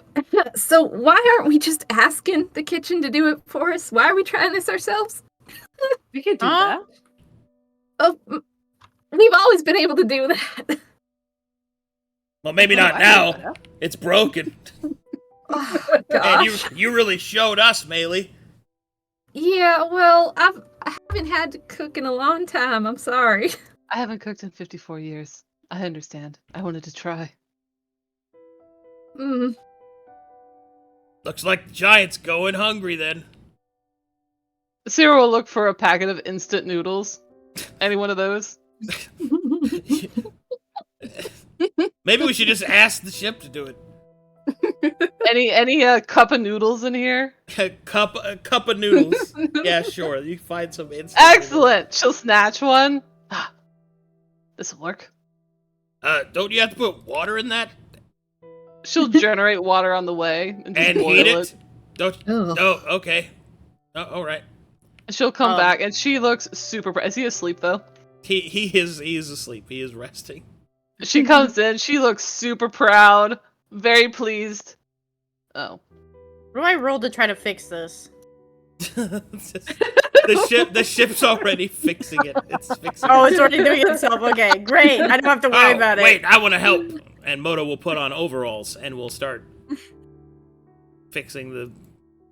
He's hitting it with a wrench. she'll move a crate over, leave the cup I of was just noodles watching there. him work. Seino will look at Effie. That was interesting. Will we have a place for giant blankets? Looks around. She'll come over here and sit down on this table and get all of her notes out. I can do this. Arcadum, what I want to do here is when they go back Yeah. into Baba Yaga, I want to send Moto. Although I guess Sera could go at this point. She wants to buy spells, specifically anything that's like witch specific. And I want to like actually act that out in RP of buying them, but I think going through the list, would it be easier if I just did that in the background so that I have prepared, here's what I actually want to buy? Sure. Okay. Are there going to be any specific, like, unique spells on Baba Yaga? Absolutely. Anything contract-based with fiends or something else? Most of the spells are contract-based. Yeah. They're not specifically fiends, but it's... Contract magic? Mm-hmm, contract magic, so yeah. Okay. I would like to know those, what my options are. There's a fucking lot of them, so we'll probably do that out of session. Okay, sounds good. Can this ship make alcohol? Yes. Oh yeah, Ira's got a drink. Ira's got a drink. Are you sitting next to Maelie with a drink? Yes. Okay. Why Well, do you say that so suspiciously? What are you? I'm just saying. Okay. You're just over there. Okay. You're just getting cozy with your girl. I get it. Sera will casually cast Gust of Wind in this direction. Oh, it's To getting push- it's getting a little chilly, Maelie. You better Push Irha closer and to make it chilly. Well, Maelie doesn't feel the cold because thankfully her space robes, her boo! robes. Thumbs down. Just glares at the lady at the table. Oh. She stops blowing wind at them. She must have misread the signal. Alrighty. So with that, I can move time forward so we can get to Yeah. the Baba Yaga stuff. So over the next 3 days, Vio will recover in the infirmary and will get haler and healthier with each passing day. So finally, on the third day, you are to meet with the Witch Queen once more. So who's all going? Sera wouldn't go to the Witch Queen. Okay, who's but going she- on Baba Yaga? Okay. Hang on, let me have her go ask Effie. Wherever Effie's at here. Effie, do you suppose I could go into Baba Yaga to the marketplace without causing, a ruckus? I'd like to do some shopping. I mean, to be fair, Sera, you cause a ruckus wherever you go, so I don't think it matters. She'll bobble back and forth like those windmen. That's true. Wait, you think did you just inflatable arm flail wind guy? Yes. Like you just randomly started doing. Sorry. She just bobbles. I'm sorry. Continue. I'm sorry. But she'll settle back in. Without introducing myself to the queen. Effie shrugs. Sounds like a yes. Excellent. She'll go stand over here and she'll summon old Moto.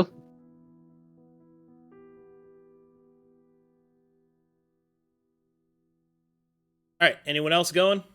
And she'll remember her manners. Come over here.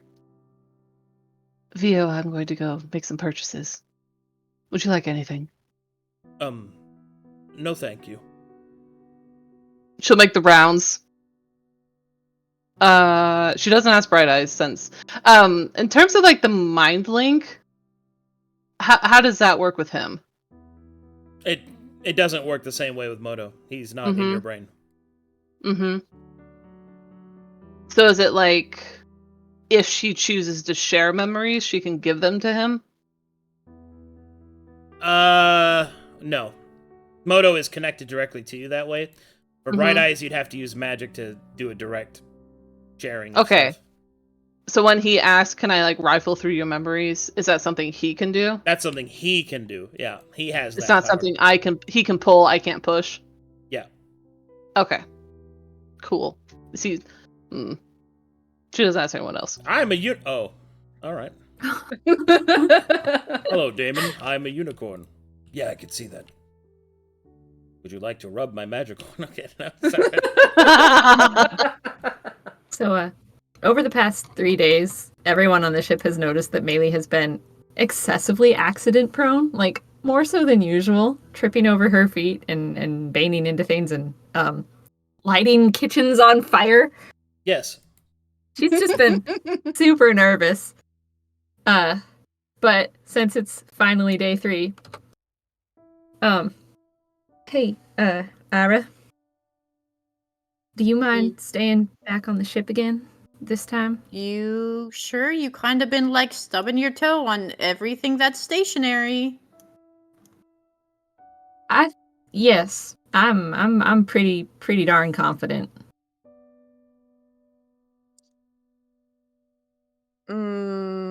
He looks you up and down.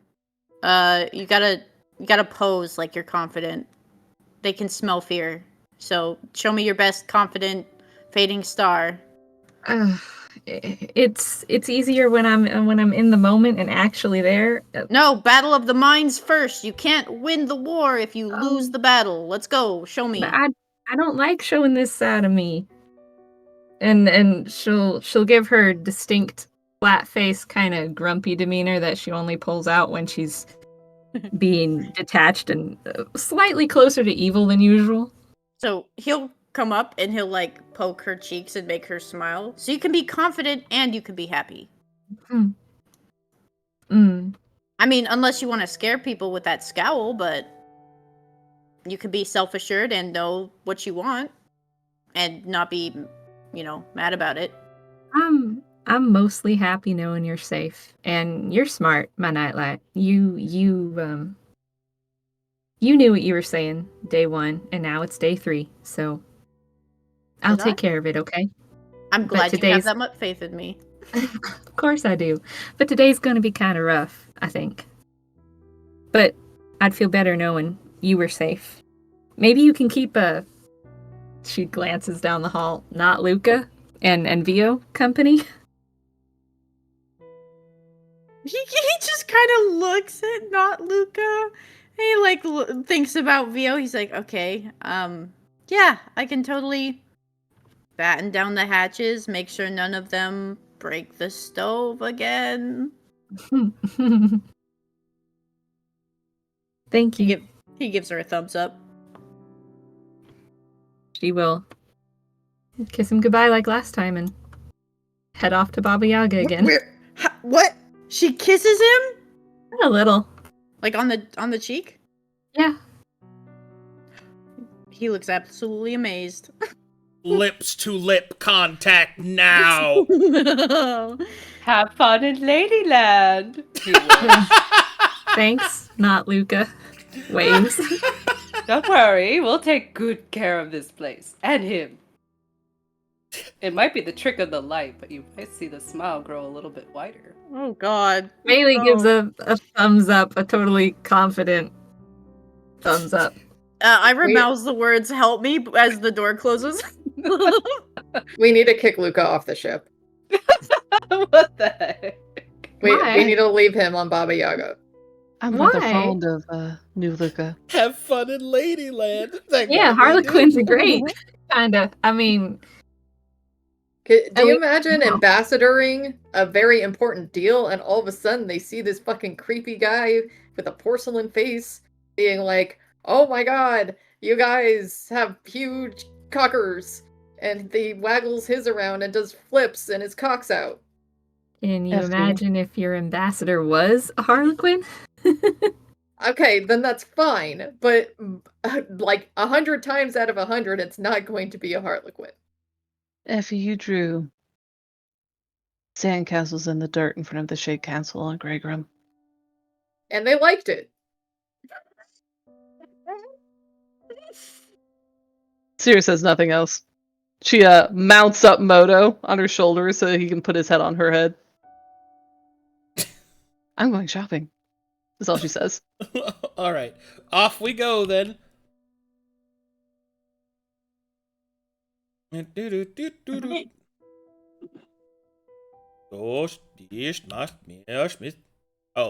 Seino will say, I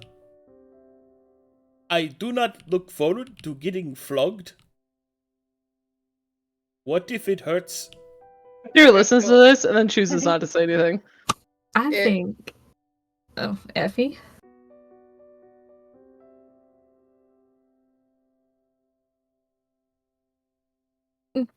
Well, I think that's honestly the least of your worries, but sorry.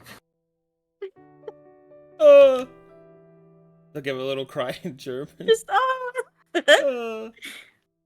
Alright. So you're going to Baba Yaga, Is Moto going with you, Sera, or with them? She's together with Sera. Okay.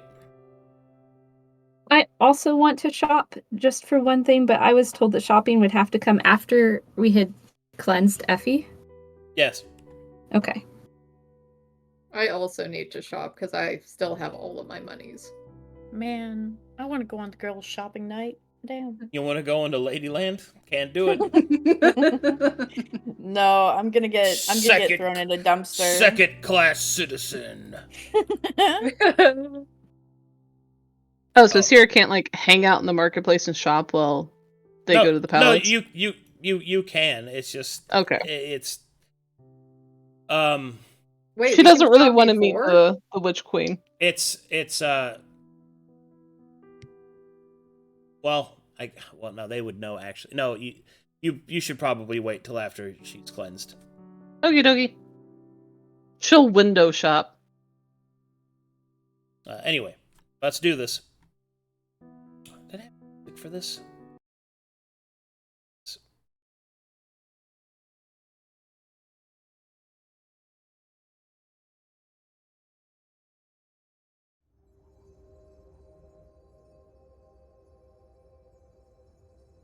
Okay. On the third day, Effie, Maelie, and servant Seino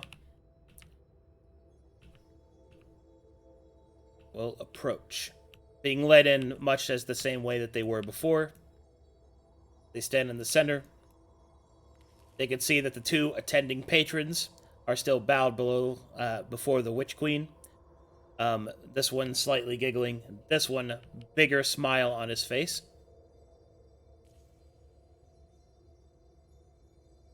Seino's feeding his dog? I don't know. When we load new scenes, it just auto-selects everyone for me. That's me. I'll be back in like 2 minutes. Okay. I have my headset, though. Alrighty. As you get to about this point, you are announced once more. Gotta do this lady's voice again.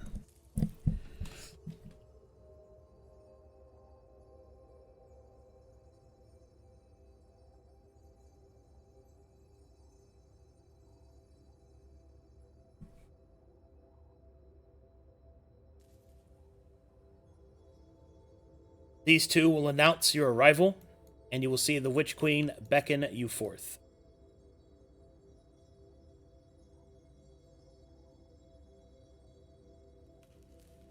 Oh, right. As you get to about this point, the Witch Queen will hold up her hand, and then she will say, God, man, why is my mic way over here? Is that what she says? No, that is not what she says. Effie nods.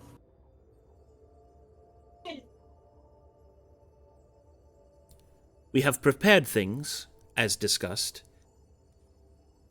but my agents have done some investigations, and I have a few questions for you before we continue.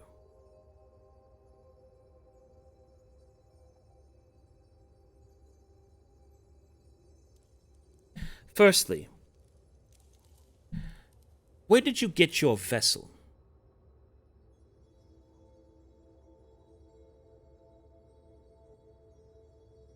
I believe that I scavenged them off of Aconachorus.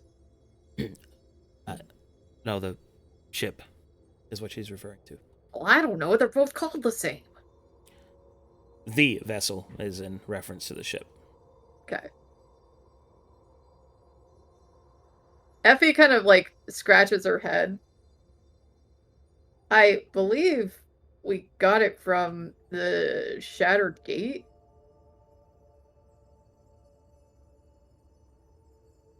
The Witch Queen will move her hand up to her chin. It is a gift from Inu? Yes. Interesting. quiet. That is strange. That is not what my agents believe.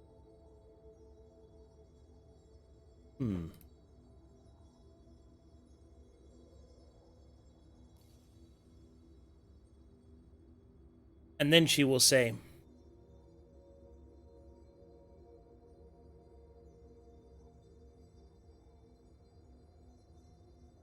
upon your discussions with the Rexus Federation, you have told me much, but I was wondering, how much do you remember of their forces and presence upon Erist?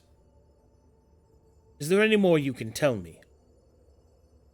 Well, I went to the guild hall. There was a Valkyrie there. They also had and she kind of like scratches her head. The Mother Superior was there. There were a few astral Marines, and just quite a bit of them just milling around the guild hall. How many would you say? An approximate number is fine. I would say maybe about 30. No doubt the retinue for the Mother Superior. Why is she on Erist? Were you able to elucidate, perhaps, the reason that she was there? It is fine if you know not for certain. I wish to know your intuition. I knew that she was there questioning somebody. I don't honestly remember much of what they told me about the questioning. I tried to pry, but obviously they would not give up a lot of that information. Despite the fact that they are ruled by a man, the women of Rex's Federation are quite capable, not only in war, but in the softer languages.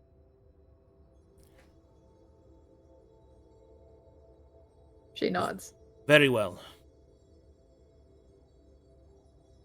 My questions are nearly spent. What would you say is the feeling of Eris that you've received?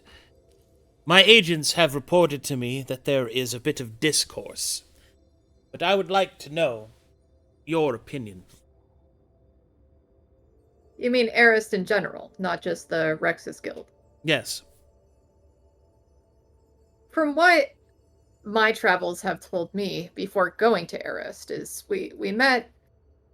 There was a ship with some Erastians on board, or Astrids, and they seemed to feel like there was very much of a discourse on Arist.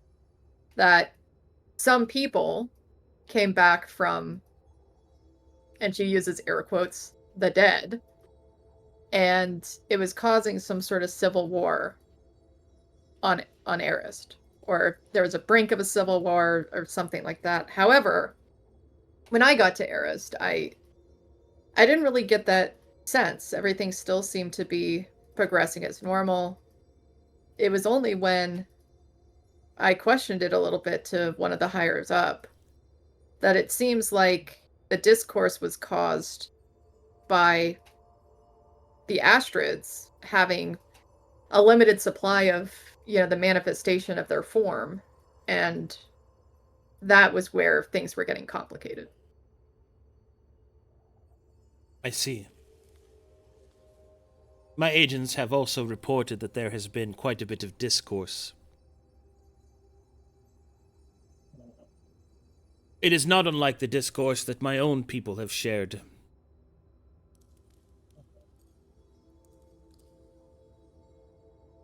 When the resurrections occurred, their spirits returned.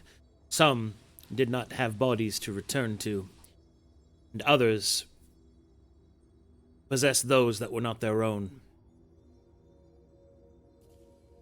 Effie nods. It is interesting. If I may. Go on. The body that I originally returned to was not my own either. I was from Calcatesh, reborn on Conflux. and ultimately return to my body through some sort of teleportation incident. So I understand. So you are directly involved in this resurrection as being one of the ones returned. What interesting, in fact. I would like to know more upon that, but before we go any further, you have done what I have asked, and I have looked into your lineage.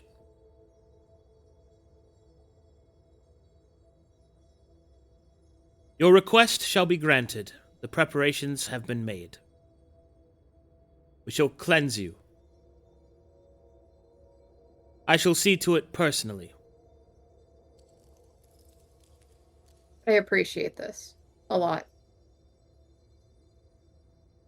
Come. As she steps down. There is much to do. She nods and follows. As she gets closer, do you shove Seino or something? Seino out of the way of her. He rolls down the stairs. No! All right. As she approaches, she will lead each of you to a medical station. Well, not station, but like infirmary. And oh boy, here we go. I had a map.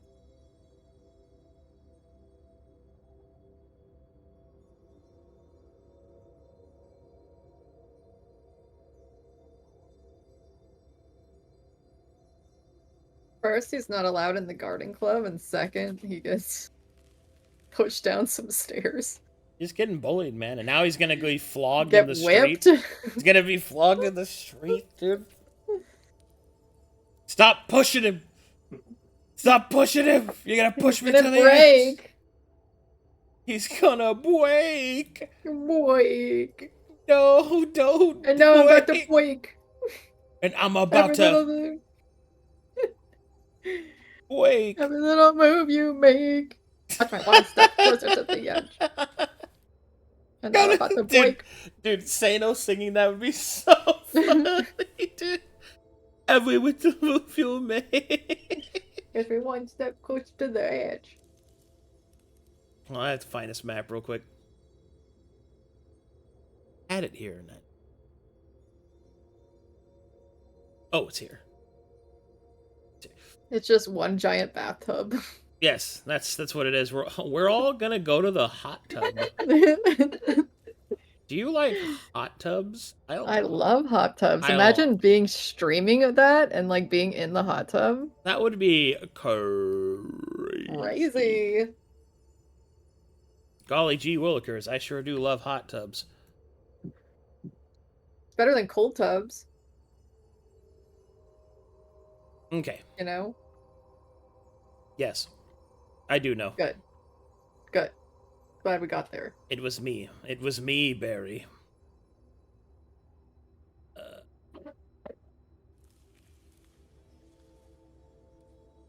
There it is. Move it up there. Put it in the wrong folder. Go.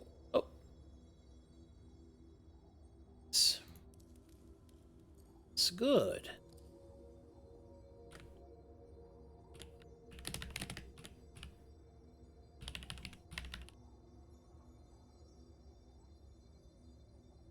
Support this stuff.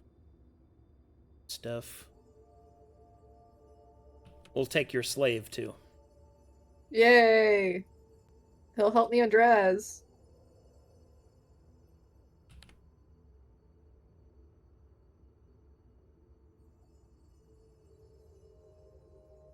Okay.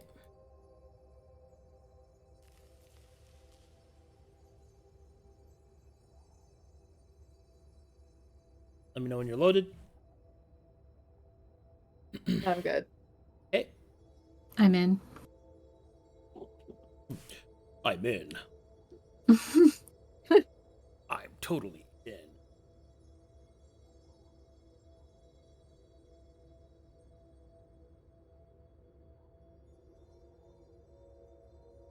do, do, do, do, do.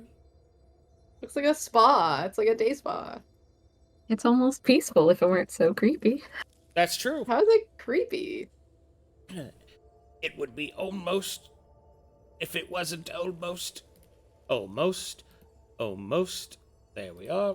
Look, this one has 2 pillows. Mm-hmm. How come yours gets 2 pillows? Because I am superior. They know how much I love pillows. Are you a big pillow fan? Oh, yeah. I love pillows. I love pillows. I like to lay in them. I like to touch them. The feeling of rust against my pillow fingers.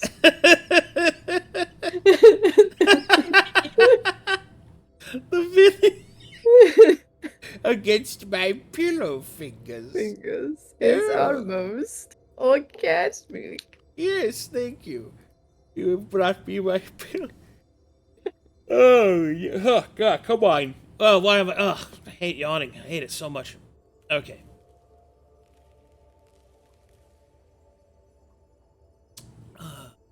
Is this correct? Should be. Is it? Yeah, that should be it. Yeah, okay.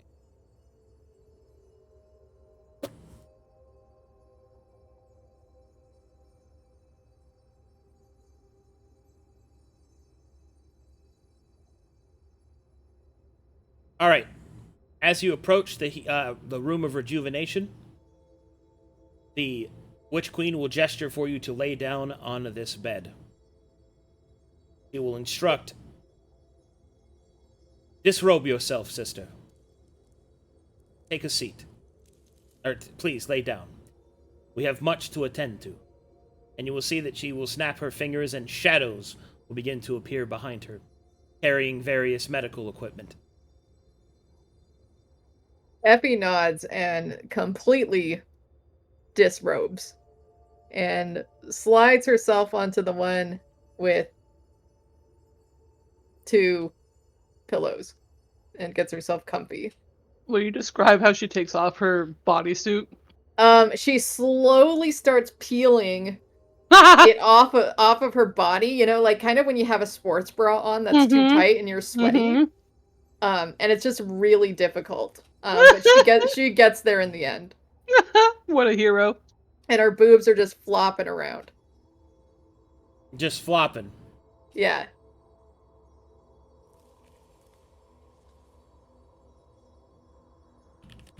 And Maelie's getting a full bird's eye, close eye view of her flaps. Yeah, Maelie. Maelie will pick up the clothes and throw them to Seino to fold. It's not her place. Yes, Seino, Yeah. Seino will fold them. He folds them. I don't know why I said it like that. I thought he was gonna sniff them. No, he's not. When you said that. He's not gonna sniff them. I said it like that. And I was like, I could see how you would think that vibe because I did say it kind of weird. Yeah. All right. So as you start to get comfortable and all that good stuff, the Witch Queen will move over to you, and then she will place her hand upon your shoulder as she instructs. My magic is quite capable. We have all of the necessary medical equipment, but you should know. The embrace of the Emperor is potent. She spits the word out as if it's distasteful. There is a chance you may not survive. Effie nods. Are you? It's, Go ahead. it's a risk I'm willing to take. Very well. Then lay back. I shall begin the incantation. When you fall to sleep, it is important that you remember what you are, truly. Think upon this, as it will be your guiding light. All Effie right, nods. here we fucking go.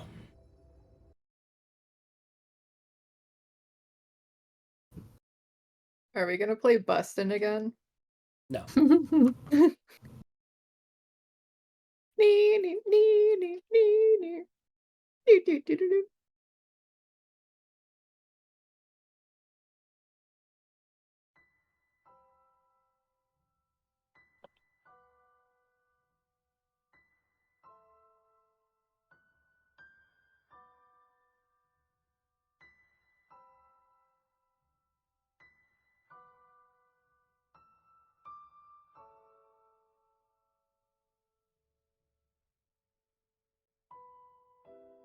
The incantation begins as the Witch Queen moves her hand over Effie and begins to whisper incantations.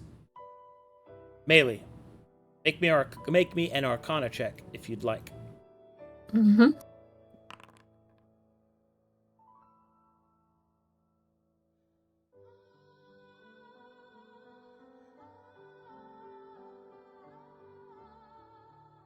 You can see powerful conjuration and illusion magic emanating outwards from the Witch Queen. It seems that she is inoculating Effie with a powerful form of sleep and the attempt to make her body and mind comatose and malleable. Mm-hmm. Were it not been for her word, there would be great risk to Effie during this point. She could become or be made into anything. But the Witch Queen continues. Firm, but passionate. Soft and guiding. As slowly, Effie's eyes begin to close. And she falls through the aspect of herself. And deeper to who she may have been within.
Let me know when you've loaded.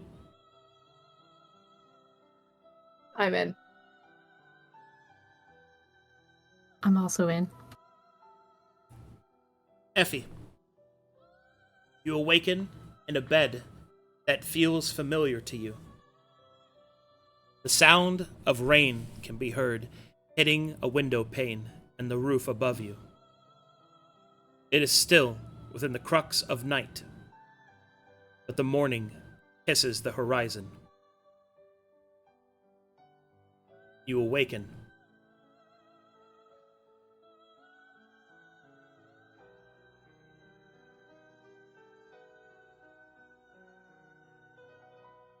Effie opens her eyes, kind of rubbing them a little bit to get all the crusties off. And she slowly gets up and swings her legs over the bed.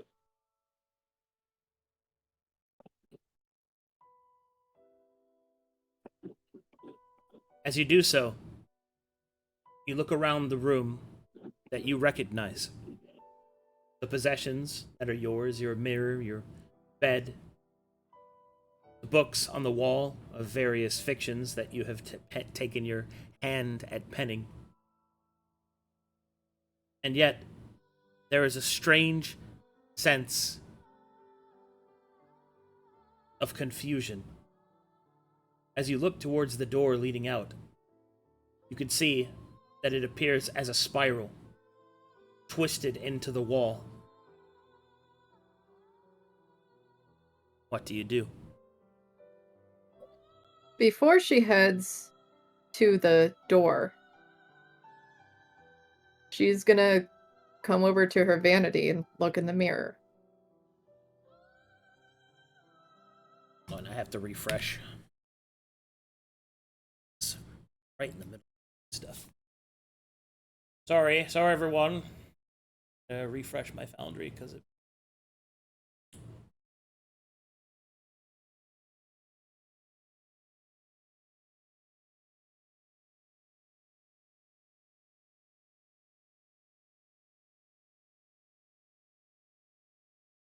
Come on.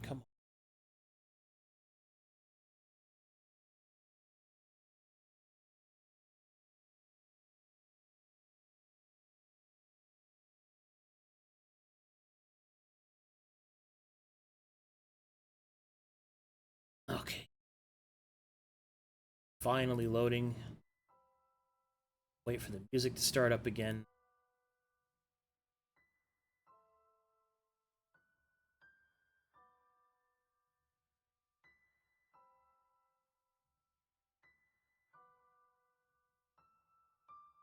This should work.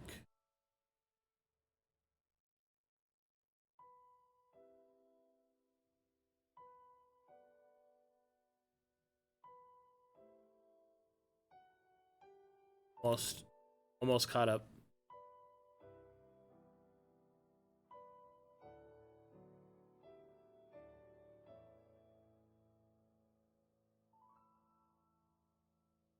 Okay.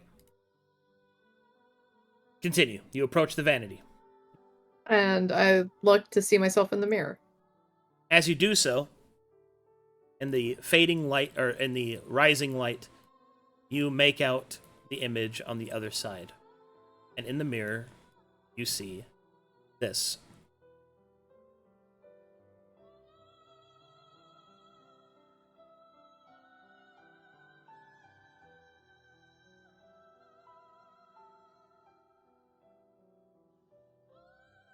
Effie, I'm assuming she can recognize Yeah, that's you. the younger version of herself. Yeah.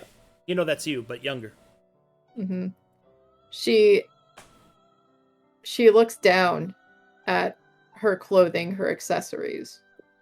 As you look down, you do not see the the ample assets of womanhood, nor the fashion of someone who has acquired a wardrobe and a collection. You see a simple black frock and dress. The same clothing that you had worn all those years ago. Memories start to bleed in. You know what day this is. This is the day when you finally left.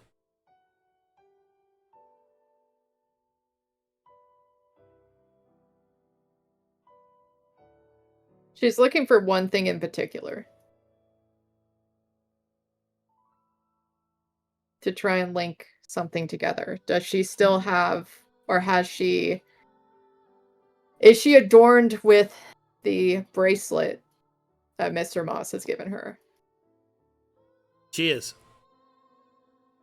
She kind of clutches that a little bit close to her. And then looks towards the gnarled... What was it, staircase? Doorway. Doorway. And she lets out a big sigh of relief and heads towards it. As you walk towards the door,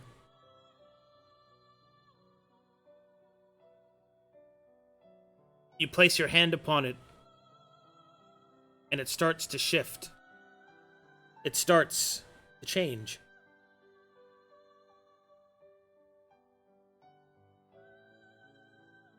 As it begins to shift, as it continues to change,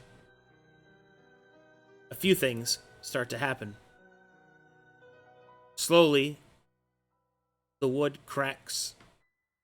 It crumbles. Almost like a heartbeat. Almost like a breath. You can feel on the other side whispers. Are they memories? Are they voices on the other side of the door? Either of which you're not exactly sure. But what you are sure of is that to press through is to press through part of yourself. The words, the warning of the Witch Queen drifts back into your mind. Who are you?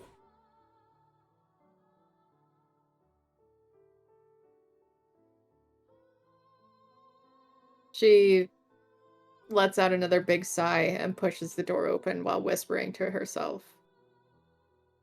I'm Effie Sora. You press through. As you do so, you can feel the wood extend around you, not unlike a tunnel.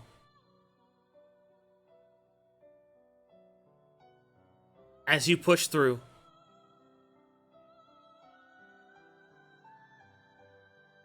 on the other side, you stand in the living room.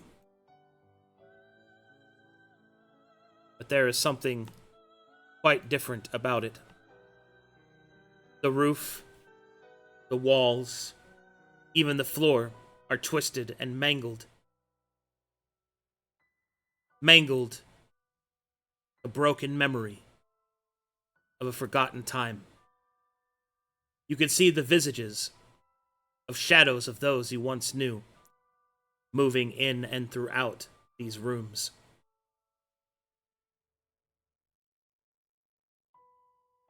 Eventually, from those shadows, one will appear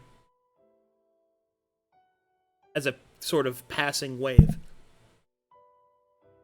A halfling that you know very well. Mr. Moss reaches out and grasps your hand, shaking it. He fades through you, becoming part of you. Ahead of you, in the room, several shadows begin to appear. From those shadows, you can feel other memories. Ones that are perhaps more difficult to come to terms with.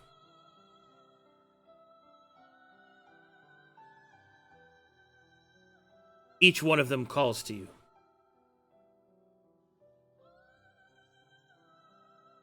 Pulled towards them, you approach, and the first that you see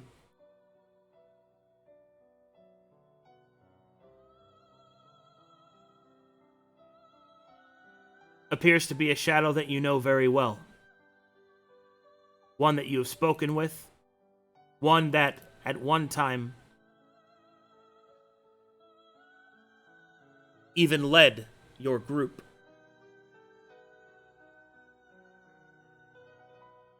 The visions become difficult to keep up with. You can feel anger, pain, despair.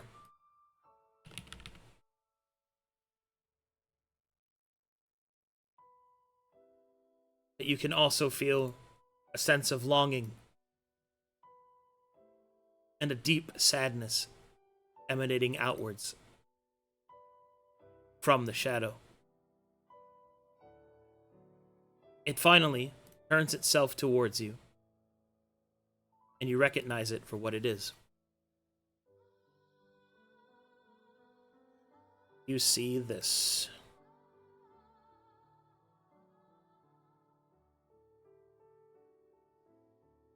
Come on, game.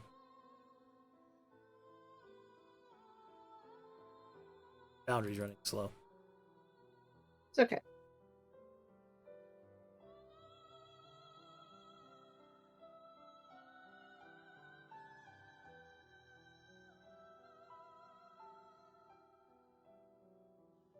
And you see this shadow appear before you.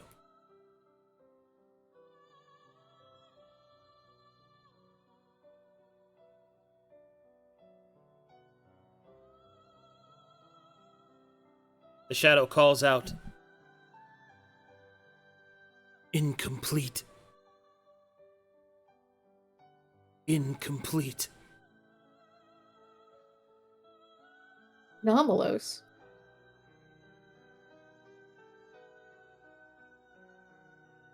She goes to step closer to him.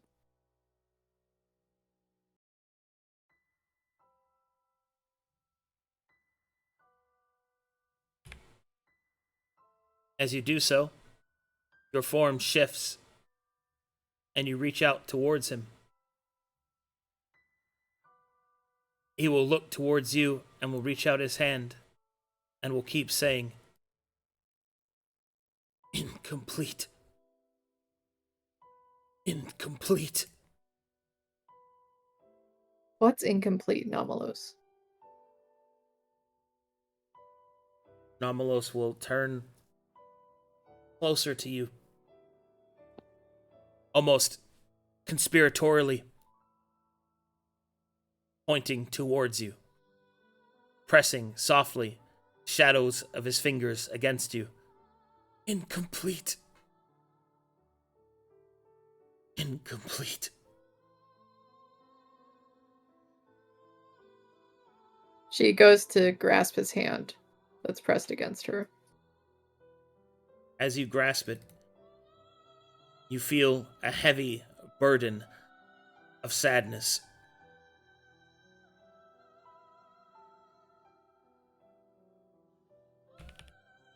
And then you will see that he looks up.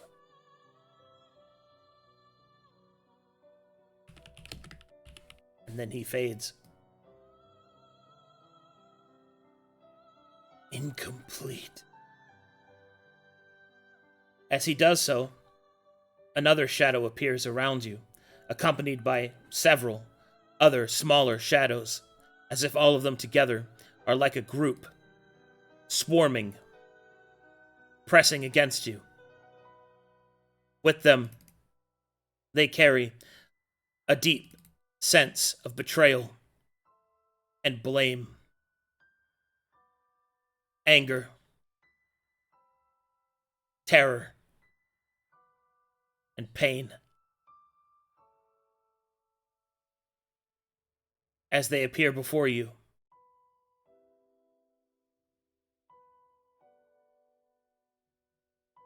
each one of them taking on a strange form, but a form that you recognize. Creatures, not people, but yet not unlike them, misshapen metallic forms, covered in sigils.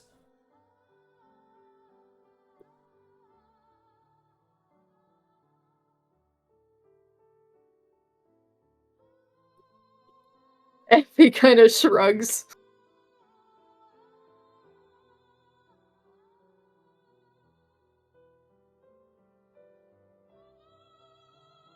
Lost. Lost. Lost.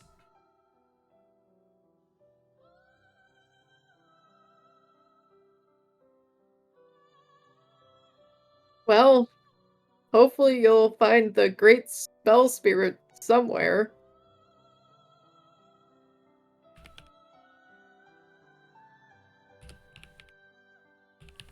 The creature will reach out towards you. Lost. Lost.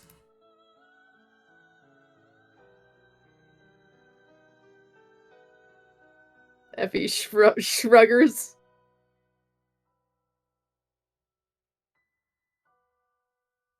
You'll find it soon.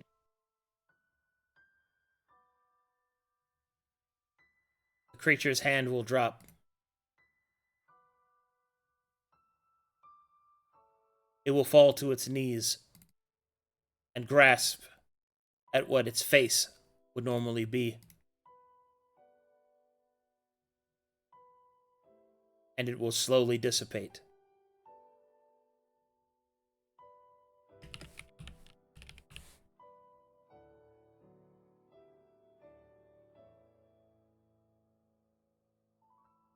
The next shadow approaches. This one walks forward with confidence.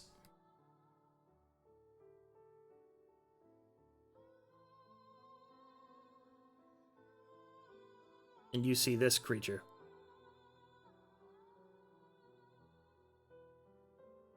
Effie shudders a bit.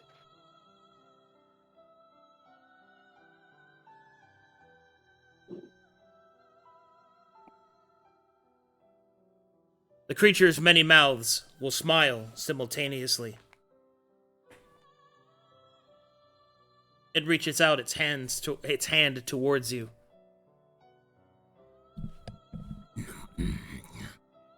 Truth.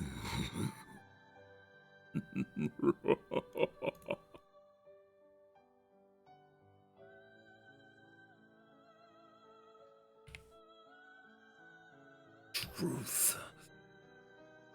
Truth.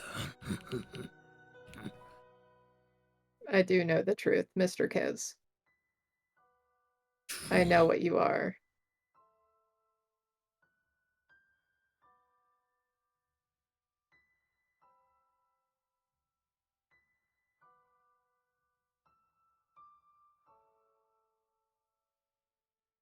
That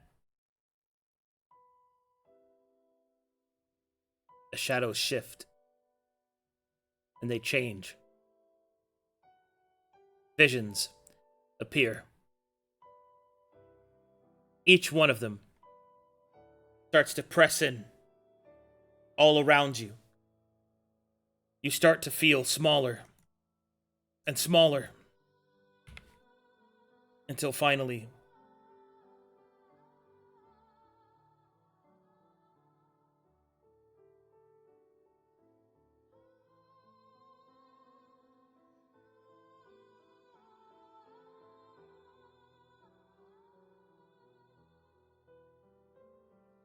you feel smaller because you are. You look down once more. A black frock and dress, but there is no armband for Mr. Moss. But instead, you hear a voice. A terrible, awful voice. One that fills you with dread, shame, and hate, all at the same time.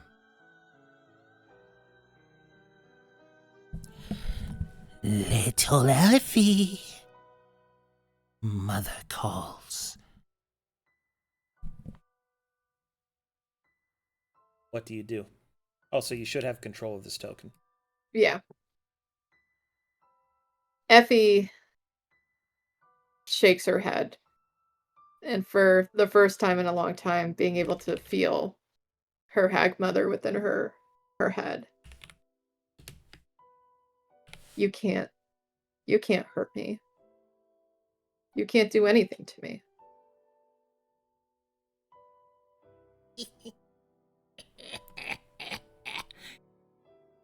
You are mine, child. You are mine. My flesh, my blood. You are mine. You are mine. Mine. Thought you could hide.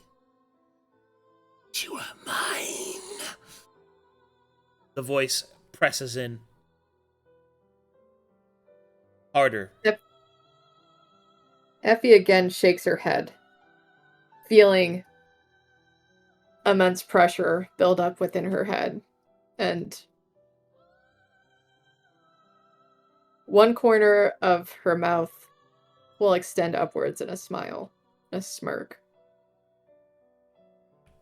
I've made it this far without you, without being called back to you.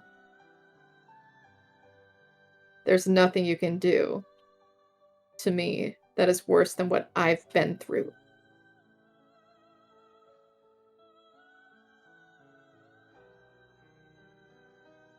Voices begin to scream out around you. One of them you recognize. A voice you've heard very, very few times. A voice that even now, impossible, cries out to you. Run! Run! The doors around you begin to close and shut. Sealed and twisted. And then, a great shadow appears before you. One whose presence is that of dread. Not a voice, not a threat, but the presence of your mother.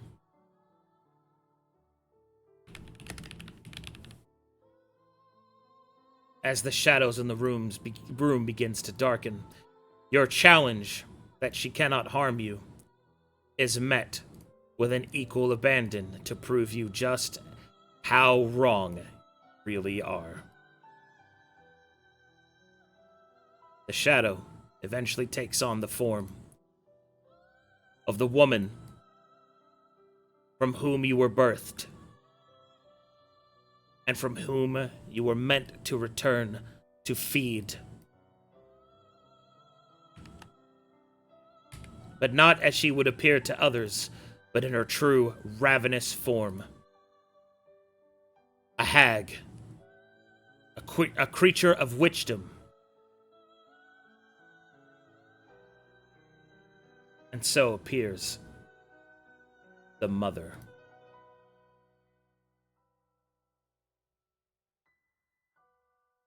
You see this.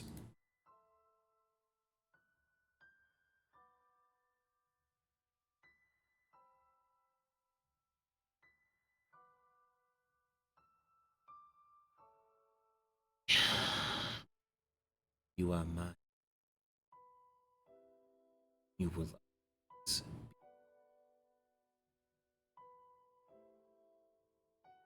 I am not the Effie you once knew. Not the one that you can control, anyways. I am much stronger than you make me out for. And I would not test your luck here. The mother smiles and reaches out towards you. You can feel your body start to twist in the waking realm. Maelie, outside, you can see that the Witch Queen begins to remove the implants, the twisted aberrations of gold and false steel that infect Effie's body. And with each one removed, her changeling form returns to the forefront, and with each one the shadow of the mother grows.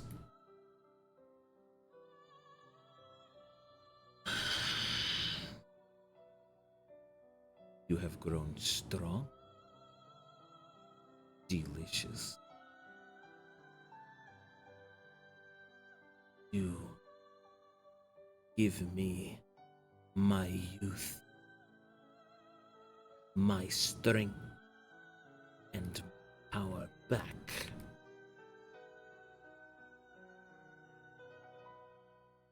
Effie again smirks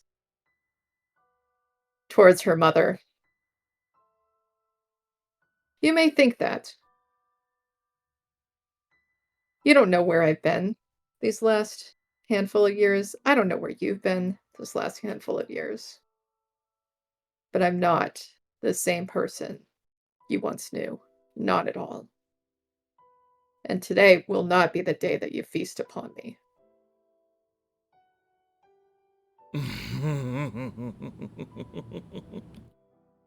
The mother reaches out. The shadows grasp at Effie. pulling her upwards and towards her. Delicious. So full of spite. Good. It is like a spice.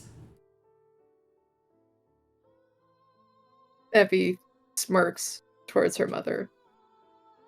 You cannot scare me.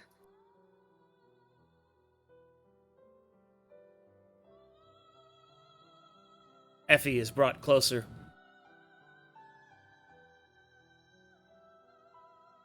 The cheeks of the mother begin to undo as great teeth begin to unfurl, as unnaturally the head opens to consume Effie.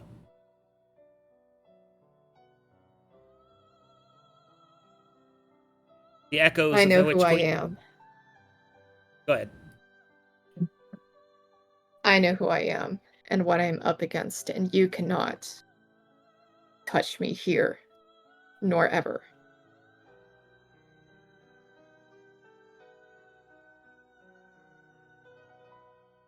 Then you will die. She shall not. The Witch Queen's voice echoes down and deep within Effie's psyche. What? And you, hag, traitor to Baba Yaga, shall release this girl. False queen, mine to eat. You are an abomination, a traitor to your own kind. The Witch Queen pulls at young Effie. You will not have her. Find I will, eat I shall. And with that,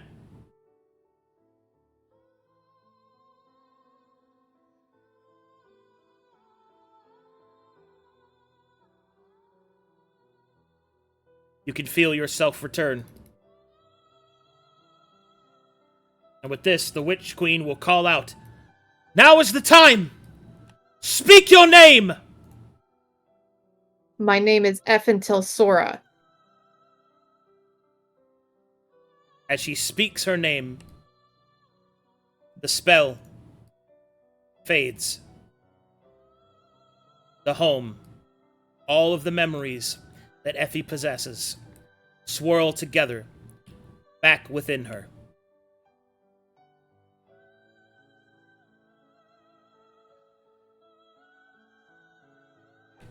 And she returns. She returns not as Effie the Valkyrie. She returns not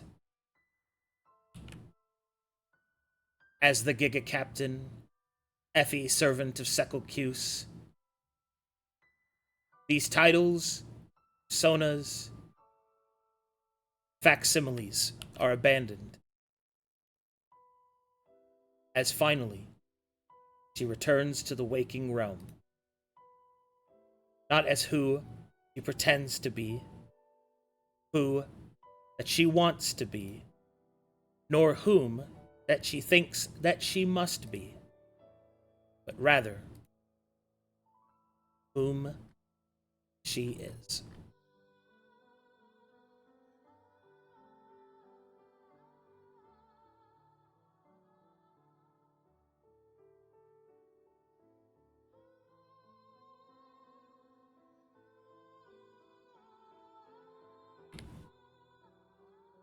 Effie, you awaken. And you feel like your old self again. The implants of the Valkyries faded. The admonishment of the Emperor gone. The body of a changeling. The feeling of yourself. And you awaken. Effie awakens with a sharp gasp, and her eyes open wide, in a slight panic until she realizes she's back where she left, and she kind of softens a bit. And she looks up at the Witch Queen and Maybe towards we'll walk Maelie. up and put a hand on her, just very gently on her shoulder, as comfort. She grasps Maelie's hands with hers and looks up towards the Witch Queen. Was it successful? The pollutants have been removed. You are yourself again. That also means that the call within you, I have helped you suppress it, but it will be your burden to bear as all of your kin. But I believe you are strong, and you will survive. She nods. You are welcome to rest here until you are ready to return to your vessel. Thank you, my queen. You and your companions are also allowed to resupply and to take of the bounties of Baba Yaga. As of this moment, you are Fae once more, and kin, though disparate, to this place. You may not have been born here, but the power that resides within you was manifested here first. I do not punish the daughters for their mother's mistakes. Take all the time that you need. I must return. There are matters of state that need attending to. Thank you again. You are most welcome. Farewell. And she will teleport. Which, her teleport, by the way, because it's a witch's teleport, her body will be torn apart by strange teeth tendrils. And she will disappear. Good. It's so fucking brutal. Good. Effie gives a thumbs up. Give those three a different perspective. Well, At least when Sera teleports us, it doesn't look like that. I wonder how it feels. Like, that doesn't look comfortable at all. Maybe something you get used to? I don't know. She is still kind of grasping Maelie's hand, Maybe we'll grasp it rubbing back. it softly, kind of as, friendship, girl thing. Thanks for being here, Maelie. Anytime, Effie. So, you're back to yourself? I think so. Effie tries to change into Seino. So soon? Oh, I am Seino. It's me. Yeah, ding dong. You are Seino. Okay. Well, And then I change back. glad to see that's working again. Me too. I've kind of, missed this. Yeah, I bet. Well, since you're back to yourself, I got something for you. And Maelie will reach into her gift pocket and pull out a little braided cord with, on the end, a kind of like a friendship necklace, like the half of a heart that connects to the other heart, but it's not a heart necessarily, it's just half of a shape that connects to a shape that Maelie has. So, we've known each other for a good long time since conflicts, and one of my favorite things about you is how our friendship kind of weathers through it all, We have our ups and downs, sure, like any other person, but we always seem to be here for each other. And this is something that I thought maybe you could wear to symbolize that. Oh, Maelie, that's so sweet. I could have worded it better myself. We've had ebbs and flows, but ultimately we've gone through a lot with each other. Mm-hmm. Also, in my vision that I had, I saw Nomalos, Yeah.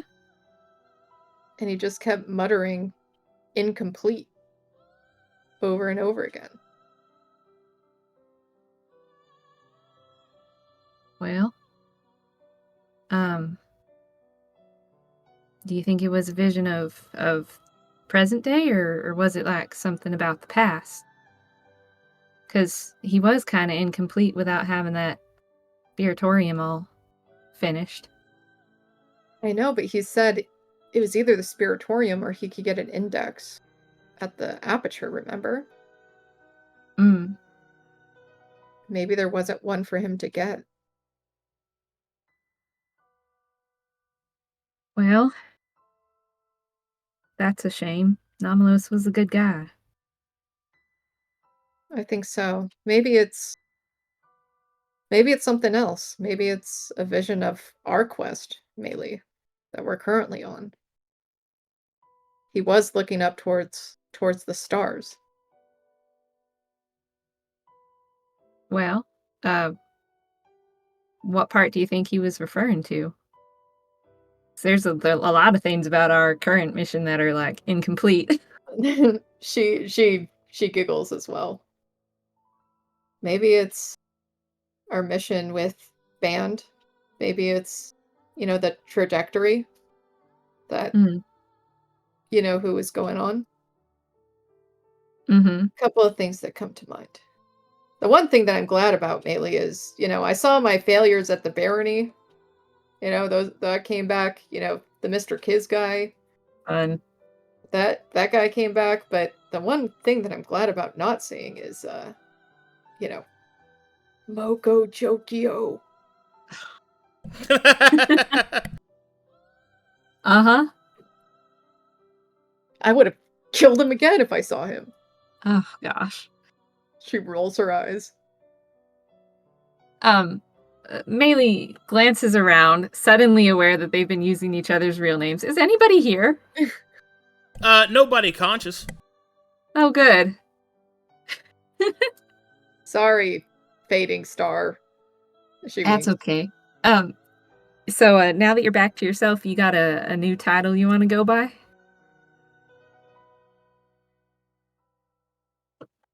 She kind of shrugs. I think Giga Captain is still fine. Or the Captain. All right. Captain it is.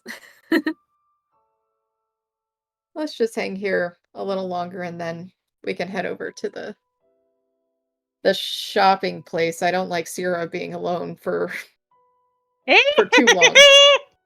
Oh, all the things I'm going to get up to. I know, right? She seems to get into trouble. Even when she's around other people, she gets into trouble. I know. Well, I mean, same could be said about me, but, at least I try. I'm a gnome.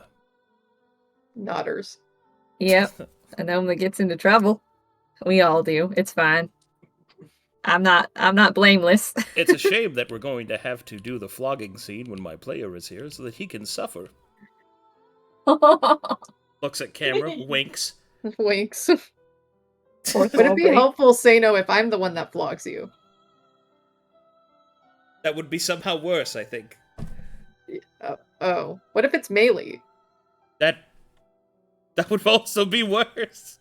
I don't want someone I know to flog me. Why? Isn't that better? It's like a bonding experience. But, what? Maelie will try to let go of Effie's hand. Whips and chains excite me! Alright. Well, there we go. We'll call it there. Good sesh. Woohoo. Wonderful. Oh boy. And we'll do all the shopping stuff off stream, I guess. I'll make a big list of Baba Yaga big stuff. list. Ooh. Alrighty. Beep, ba, beep, boop. That was a great scene. Good job, everybody. Yeah. Did Vera's session. brain level up some more?